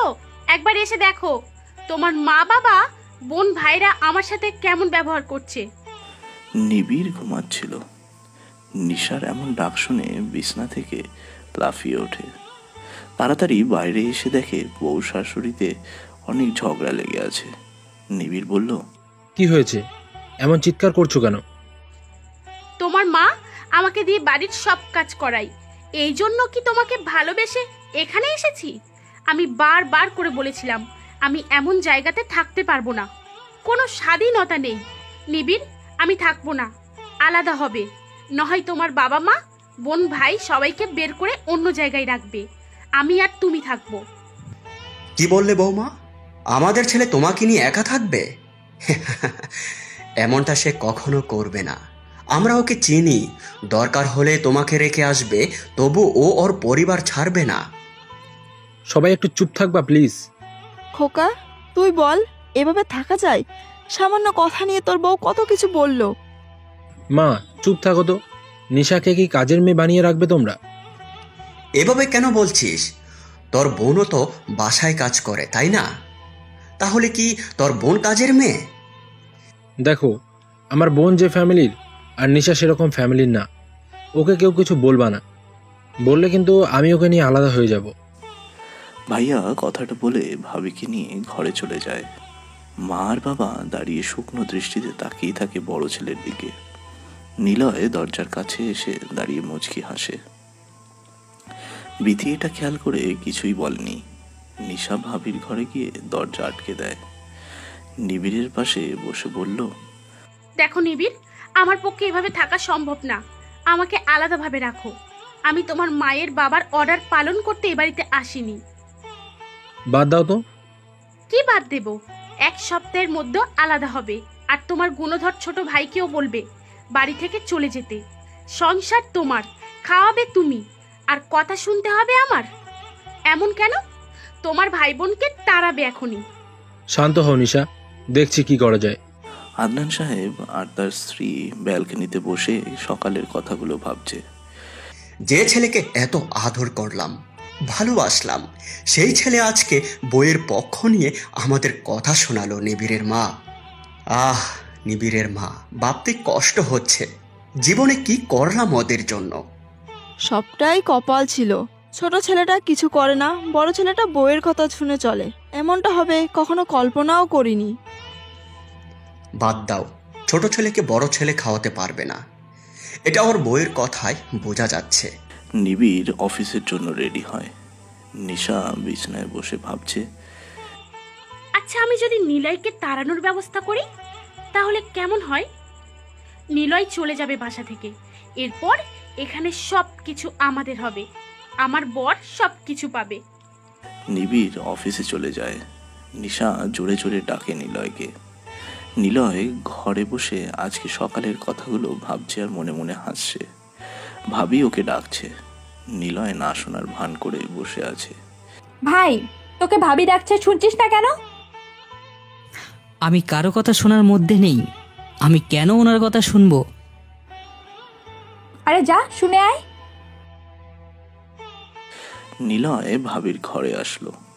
নিশা ভাবি সালোয়ার কামিজ পরে আছে, বুকে ওড়না নেই। নিলয় একবার তাকিয়ে ঘর থেকে বের হতে যাবে, নিশা ভাবি তখন ডাক দেয়, নিলয় শোনো, আমার কাঁধে না অনেক ব্যথা করছে, একটু মালিশ করে দাও। বিথিকে বলতে পারতাম, কিন্তু ডাক্তার বলেছে ছেলে মানে তোমার ভাইয়ের হাত দিয়ে মালিশ করলে ভালো হবে। ও তো নেই, তুমি একটু দাও। নিজের কাজ নিজেই করুন। প্লিজ নিলয়, দাও না। তোমার ভাই হলে তো দিতই, তোমাকে কি ডাকতাম বলো? আর ভাবি তো মায়ের মতো, তোমার মায়ের এমন হলে তুমি কি চলে যেতে? আমি পারবো না, বিথিকে ডাকুন। নিলয় দেবে না, তাই তো? আমি তো বাড়ির কেউ না, এখনো তোমার ভাবি মায়ের মতো হতে পারিনি। তোমার ভাই ছাড়া এখানে কেউ আপন না আমার। আসলে আমি খারাপ, তাই এমনটা হলো। নিজেকে মেরে ফেলতে ইচ্ছে করছে। যে ভাই তোমাদের হেল্প করে তার বইয়ের সামান্য অনুরোধটা রাখবে না? বোঝাই যাচ্ছে তোমার ভাইও তোমাদের কাছে আপন না। হয়েছে, থামেন, দিচ্ছি। বিছানার উপর উঠে বসো। নিলয় বিছনায় গিয়ে নিশা ভাবির কাঁধে হাত দিতে যাবে, তখনই ভাবি জোরে চিৎকার দিয়ে দরজার কাছে যায়। সাথে সাথে সবাই দৌড়ে ভেতরে আসলো। এসে দেখে নিলয় বিছনায় বসে আছে। নিলয়ের পাশে নিশা ভাবির ওড়না, আর নিশা ভাবি বুকে দু হাত চেপে কাঁদছে দরজার কাছে দাঁড়িয়ে। কি হয়েছে বৌমা? দেখুন আপনার ছোট ছেলের কাজ। আমি ডেকেছিলাম সকালে ওই ঘটনার জন্য সরি বলার। আসলে আপনাদের সরি বলতে পারতাম, কিন্তু ভাবলাম নিলয়কে আগে বলি। সে তো ওখানে ছিল, কোনো কথা বলেনি, তার জন্য ডেকেছি। সরি বলতেই ও রেগে যায়, আমাকে অনেক বাজে কথা বলে। আমি শুনে বলি, নিলয় ভাবি তো তোমার মায়ের মতো, তাহলে এমন কেন করছো? নিলয় কোনো কথা শোনে না, আমাকে বিছনায় ধাক্কা দিয়ে ফেলে দেয়। দেখুন, ওর কাছে ওড়না পড়ে আছে। আমার গা থেকে ওড়না কেড়ে মুখ চেপে ধরেছিল। আমি ওকে ধাক্কা দিয়ে সরিয়ে চিৎকার দিয়েছি। নিশা কাঁদতে কাঁদতে এগুলোই বলতে থাকে। নিলয় হাঁ করে তাকিয়ে থাকে ভাবির দিকে। কি বলবে ও কিছুই বুঝতে পারছে না। আদনান সাহেব এগিয়ে এসে নিলয়ের সামনে দাঁড়ায়। নিলয় বিছনা থেকে নেমে বাবার দিকে তাকিয়ে বলে, বাবা, আমি। চুপ কুত্তার বাচ্চা, তোকে বকতাম কারণ তুই বেকার ছিলি, কিন্তু এতটা নিচু নেমে যাবি কোনোদিন ভাবিনি আমি। ছি ছি, তুই এত জঘন্য একটা ছেলে, ভাবতে আমার নিজের লজ্জা হচ্ছে। বাপ হয়ে ছেলের এমন কুকুরতি কেউ সহ করতে পারবে না, কেউ পারবে না। বাবা, আমার কথা কেন শুনছো না? আমি তো তোমাকে। চুপ, আর একটাও কথা বলবে না তুমি। তোমার লজ্জা করে না মায়ের মতো ভাবিকে এমন অসম্মান করতে? তোমার ভাই আসুক আজকে। মা, ওর হয়ে আমি ক্ষমা চাইছি। দয়া করে নিবিড়কে কিছু বলো না। নিলয় কখনো তোমার আশেপাশে আসবে না। আচ্ছা ঠিক আছে, এবারের মতো মাফ করে দিলাম। নিশা ভাবির কথা শুনে নিলয়কে নিয়ে ওর বাবা ঘর থেকে বের হয়ে যায়। নিলয় নিজের ঘরে গিয়ে বিছনায় বসলো। বিথি আপু ঘরে আসলো। নিলয়ের পাশে এসেই বসতে নিলয় বলে, তুই কেন এসেছিস? খারাপ ছেলেদের পাশে বসতে নেই, চলে যা। ভাই, আমি কিন্তু সবটা দেখেছি। দোষটা কার আমি জানি। ও, চিন্তা করিস না, সব ঠিক হয়ে যাবে। চুপ কর। বাড়ি থেকে চলে গেলে সব ঠিক হয়ে যাবে? তোকে ছাড়া আমি কিভাবে থাকবো? না আপা, দেখলে না ভাবি কতটা অভিনয় করতে পারে। কেউ শুনল না আমার কথা। থাক, বাদ দে। সন্ধ্যা হয়ে এসেছে। নিলয় কম্পিউটারের সামনে বসে আছে। মাসুমের একটা মেসেজ আসলো। ভাই আসেন, আমাদের 4 জনের জন্য একটা ফ্ল্যাট রেডি করে ফেলছি। আসবো খুব তাড়াতাড়ি। আমি একটা ছবি পাঠাচ্ছি, সাথে ফেসবুক আইডির লিঙ্ক। আইডিটা হ্যাক করে যেন আমাকে দেয়। কার আইডি ভাই? নীরা নামের একটা মেয়ের। ভাবি নাকি? না মানে সব ছেলে তো তার জিএফের ফেসবুক আইডি হ্যাক করে কারোর সাথে কিছু করছে কিনা দেখতে চাই। আইডিটা 1 ঘন্টার মধ্যেই লাগবে। আচ্ছা ভাই। নিলয় কম্পিউটার অফ করে নীরার কথা ভাবতে থাকে। নীরাকে এবার ওর শাস্তি পেতেই হবে। অহংকার করেছিল, তাই না? আমার ভালোবাসার কোনো মূল্যই দিল না, তবে এবার দেবে। আর মূল্যটা হবে সম্মানহানির আর টাকার। নিলয় মনে মনে হাসলো। নিলয় ছাদে এসে দাঁড়ালো। ছাদে দাঁড়িয়ে সিগারেট খাচ্ছে। তখনই নিশা ভাবি ছাদে আসে। নিলয়কে দেখে আবারও নতুন করে প্ল্যান করার মতলবে নিলয়ের কাছে পাশে যায়। শাড়ি পরেছে নিশা ভাবি, পেটের অনেক অংশই দেখা যাচ্ছে। নিলয় নিশাকে দেখে চলে গেল। নিশা নিলয়ের এমন আচরণে অবাক হলো। মনে মনে সে খুশি। নিশা মনে মনে হাসলো। নিলয়কে সে এখন ব্যবহার করতে পারবে, তবে সঠিক সুযোগের অপেক্ষা করতে হবে। এই জানো, তোমার ভাই নিলয় আমার দিকে কেমন করে তাকায়? ওর নজর ভালো না। আমার না খুব ভয় করছে নিবিড়।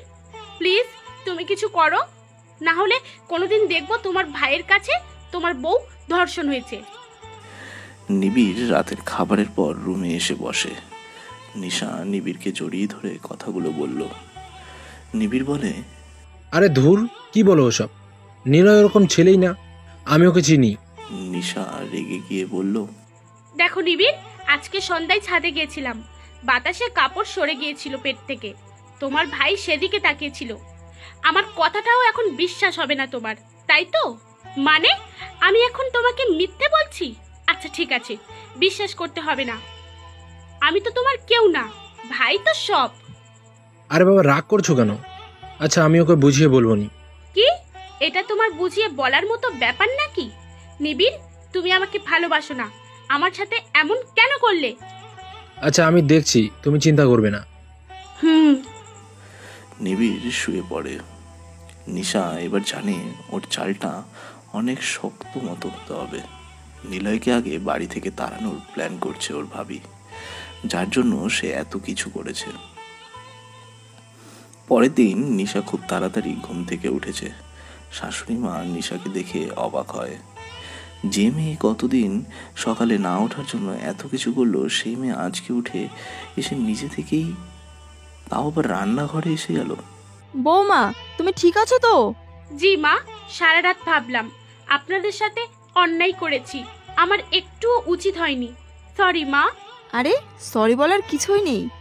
আমারও শাশুড়ি হিসাবে তোমাকে বোঝানো দরকার ছিল। আমিও সরি। দিন মা, আমি চা বানাই। আজকে সবার জন্য আমি চা বানিয়ে নিজেই সবার কাছে নিয়ে যাব। প্লিজ মা, দিন। আচ্ছা আচ্ছা ঠিক আছে। নিশা চা বানায়। প্রথমে শ্বশুরকে দিয়ে আসে। আদনান সাহেব তো রীতিমতো অবাক এমন কাজ দেখে। নিশা এভাবে চা করে নিজ হাতে নিয়ে আসবে ওনারা দুজন কখনো কল্পনাই করেনি। নিশা চা নিয়ে চলে আসে। এবার বিথিকেও চা দিয়ে আসে। এভাবে সবাইকে চা দিয়ে শেষ কাপটা নিলয়ের জন্য আনে। নিলয়ের ঘরে এসে দেখে নিলয় ঘুমাচ্ছে। চা টেবিলে রেখে আশেপাশে তাকালো। কাউকেই দেখতে পাচ্ছে না। নীলার দিকে তাকায়। কিছু সময় ভেবে নীলার ওপর গিয়ে বসলো নিশা। গা থেকে শাড়িটার অনেক অংশ নামিয়ে নিল, চুলগুলো এলোমেলো করে দিল, ব্লাউজের এক অংশ জোরে ছিঁড়ে ফেললো। ঠোঁটে লিপস্টিকে হালকা লাগিয়ে নীলার গালে আলতোভাবে লিপস্টিক দিয়ে জানলা দিয়ে সেটা ফেলে দেয়। নীলয় অনুভব করে কি যেন ওর উপর উঠে বসেছে। চোখ খুলে তাকিয়ে দেখে নিশা ভাবি ওর উপর উঠে বসে আছে। নীলয় জোরে ডাকতে যাবে, তখনই নিশা নীলয়ের গাল চেপে ধরে। নীলয় নিজেকে ছাড়ানোর জন্য নিশাকে ধাক্কা দিতেই নিশা নীলয়ের পাশ থেকে পড়ে যায়, আর সাথে সাথে নিশা জোরে চিৎকার দিয়ে ওঠে।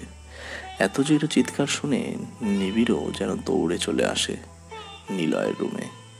শুধু নিবিড় নয়, পুরো বাড়ির লোক সবাই চলে আসে নীলয়ের রুমে, আর এসে দেখে নিশা বিছানায় শুয়ে আছে আর নীলয় নিশার পাশে খালি গায়ে আধা শোয়া হয়ে আছে। নিবিড়কে দেখে নিশা নীলয়কে ধাক্কা দিয়ে দৌড়ে নিবিড়ের পেছনে গিয়ে দাঁড়ায়। ফুপিয়ে ফুপিয়ে কাঁদতে কাঁদতে বলে, আরেকটু দেরি করে আসলেই ও তোমার বউকে বলেছিলাম না তোমাকে তোমার ভাই ভালো না, বিশ্বাস করনি তো আমার কথা। সুন্দরী ভাবিকে সকালে একা পেয়ে তোমার ভাই। নিজের তো কোনো ভাই ছিল না, ভেবেছিলাম এখানে এসে নিজের একটা পরিবার, একটা ভাই পাবো।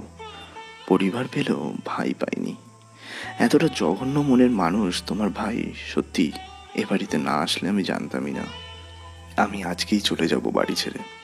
হয় নিলয় থাকবে, না হয় আমি। আমাকে তাড়ানোর জন্য এমন করছে নিলয়। চলে যাচ্ছি নিবিড়, কখনো আসবো না তোমার কাছে। নিশি শোনো প্লিজ, নিলয়কে তো আমি মেরেই ফেলবো আজ। নিবিড় নিলয়ের দিকে এগিয়ে যাচ্ছে। আদনান সাহেব থামায়। নিলয় বোকার মতো তাকিয়ে কি হচ্ছে সেটাই বোঝার চেষ্টা করছে। এখনো ওর ঘুমের ঘোর কাটেনি। ঘুম ভাঙতেই সে কিছু বোঝার আগে এত কিছু হয়ে গেছে। আদনান সাহেব একটা লাঠি আনে, নিলয়ের হাত ধরে উঠোনে নিয়ে যায়। নিলয় শর্ট প্যান্ট আর খালি গায়ে ছিল। নিলয়কে উঠোনে এনে দাঁড় করিয়ে লাঠি হাতে দাঁড়িয়ে আছেন আদনান সাহেব। নিলয় ওর বাবাকে বলল, বাবা আমি কিছু করিনি। আদনান সাহেব লাঠি দিয়ে নিলয়কে একটা জোরে বাড়ি দেয়। বাবা বিশ্বাস করো আমি কিছু করিনি।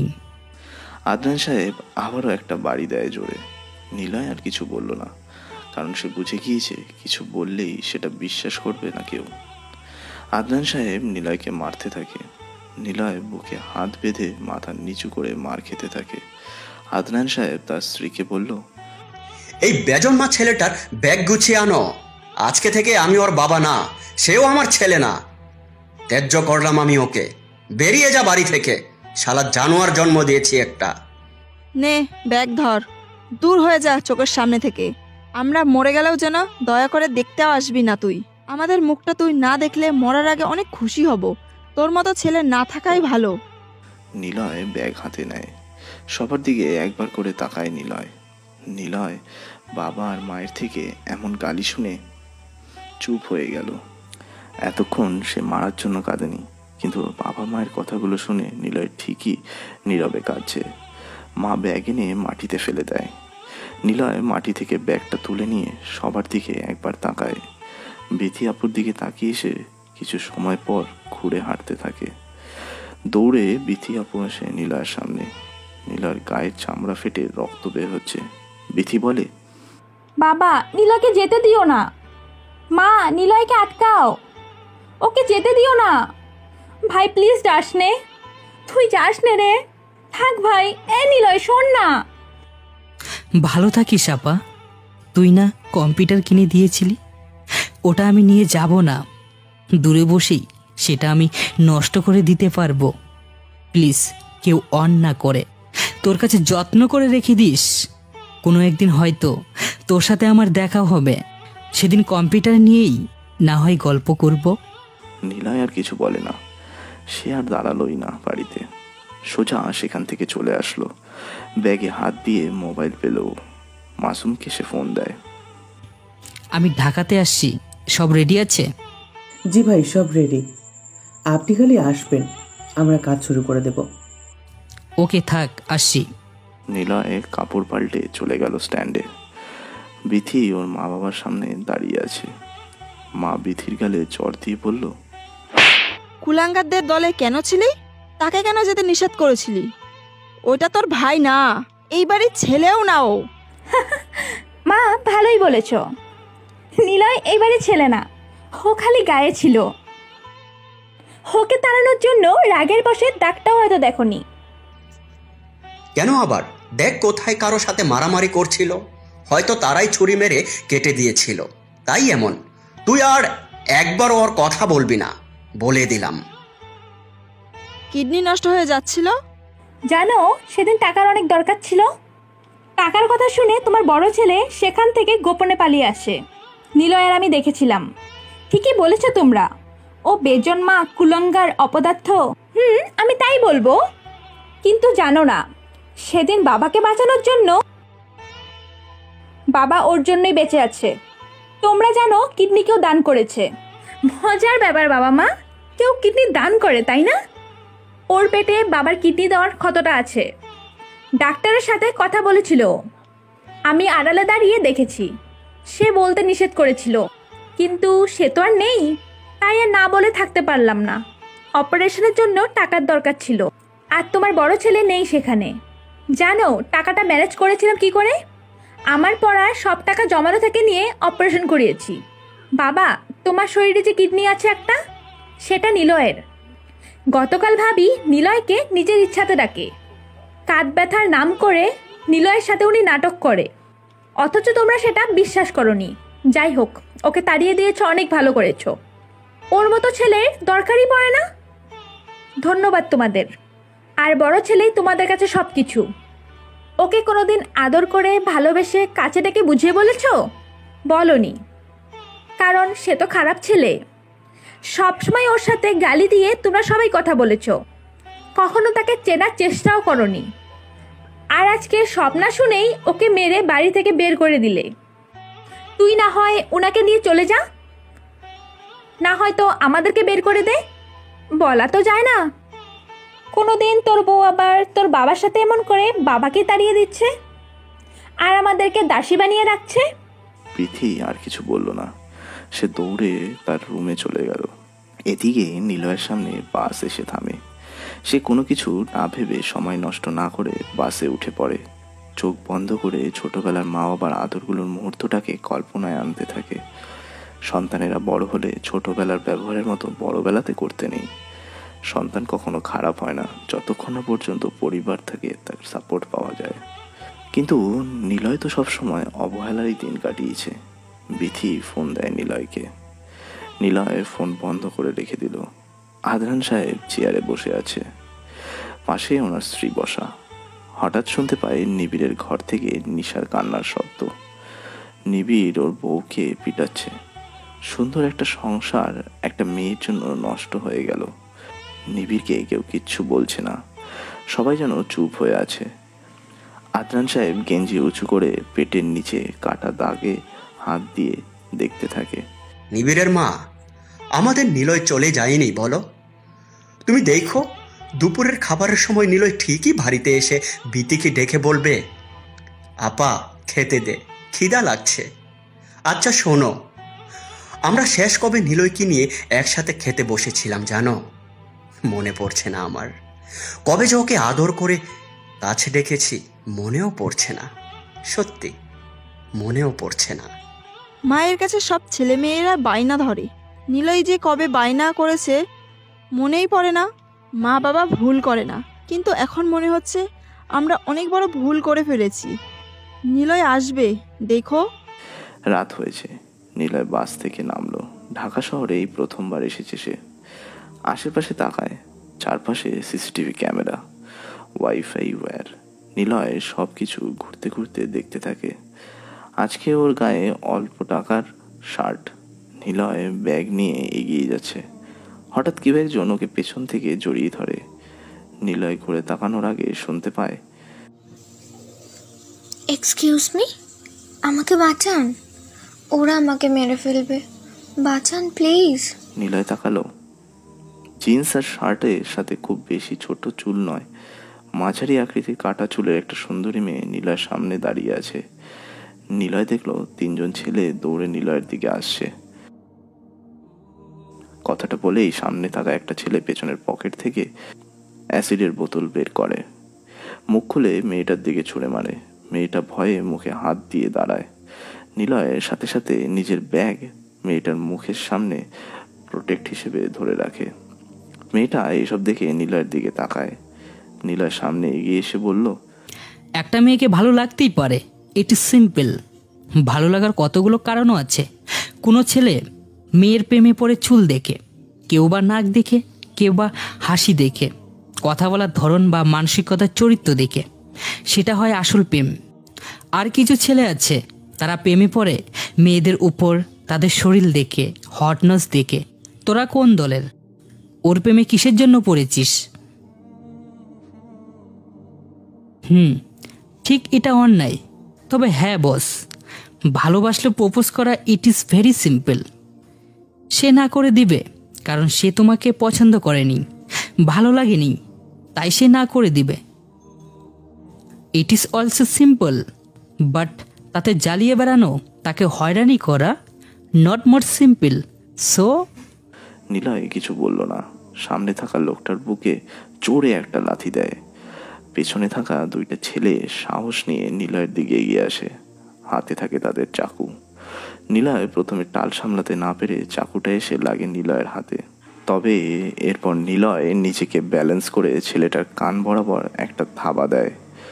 ছেলেটা পাকা রাস্তায় হুমড়ি খেয়ে পড়ে গেল। সাথে থাকা বাকি ওই 2 জনই দৌড়ে চলে যায়। নিলয় মেয়েটার থেকে ব্যাগ নিয়ে চলে যাবে, তখনই মেয়েটা বলল, আরে আপনার তো হাত কেটে গেছে, দাঁড়ান। এই না না না না, ওড়না বা শাড়ির আঁচল ছিঁড়ে কাটার সানে বাঁধার কোনো দরকার নেই। এটা পুরনো বাংলা ছবির স্ক্রিপ্ট। নতুন কিছু থাকলে ট্রাই করুন। ও সরি, আপনার তো পরনের ওড়নাই নেই, শাড়িও নেই। হা হা হা হা। আসি, কিছু লাগবে না? আরে আরে শুনুন। থ্যাঙ্কস। আমি নেহা, ঢাকা ভার্সিটিতে মাস্টার্স করছি। আমি ডে, না মানে আমি নিলয়, পড়তে এসেছি মাস্টার্স এ। ওয়াও, আচ্ছা ওরা হলো। বুঝতে পেরেছি, আসি। নিলয় হন হন করে চলে গেল নেহার থেকে। নেহা হাবার মতো দাঁড়িয়ে দেখছে ছেলেটা চলে যাওয়ার। নিলয় কিছু দূর আসার পর নিলয়কে দেখতে পায়, কারণ নিলয় প্রথমবার অনলাইনে কাউকে ছবি দিয়েছে। ছবি দেখেই নিলয়কে ওরা 3 জন চিনে ফেললো। ভাই, মাসুম মাসুম, অর্ক ও শিয়াম। আমি নিলয়, অনলাইনে সবাই ডেভিল বলে চিনে। জি ভাই, আপনি একটা জিনিয়াস। চলুন, সামনে বিশাল ফ্ল্যাট নিয়েছি আমাদের জন্য। আসলে আমরা হোটেল থেকেই সীমিতভাবে অনলাইনে কাজ করতাম। আপনার সাথে পরিচিত হব কোনোদিন ভাবিনি। আপনার সাথে আজীবন কাজ করব। পুরো বাংলাদেশ কিনতে যত টাকা লাগবে তত টাকা হ্যাক করে তবেই সবাই আলাদা হব। পুরো বাংলাদেশ? ভাই আপনি কি চান? পুরো দুনিয়া চাই। অনেক কাজ আছে আমাদের। আমাদের একটা গ্যাং দরকার, মাস্তানি গ্যাং, যার নিয়ন্ত্রণ করব আমরা।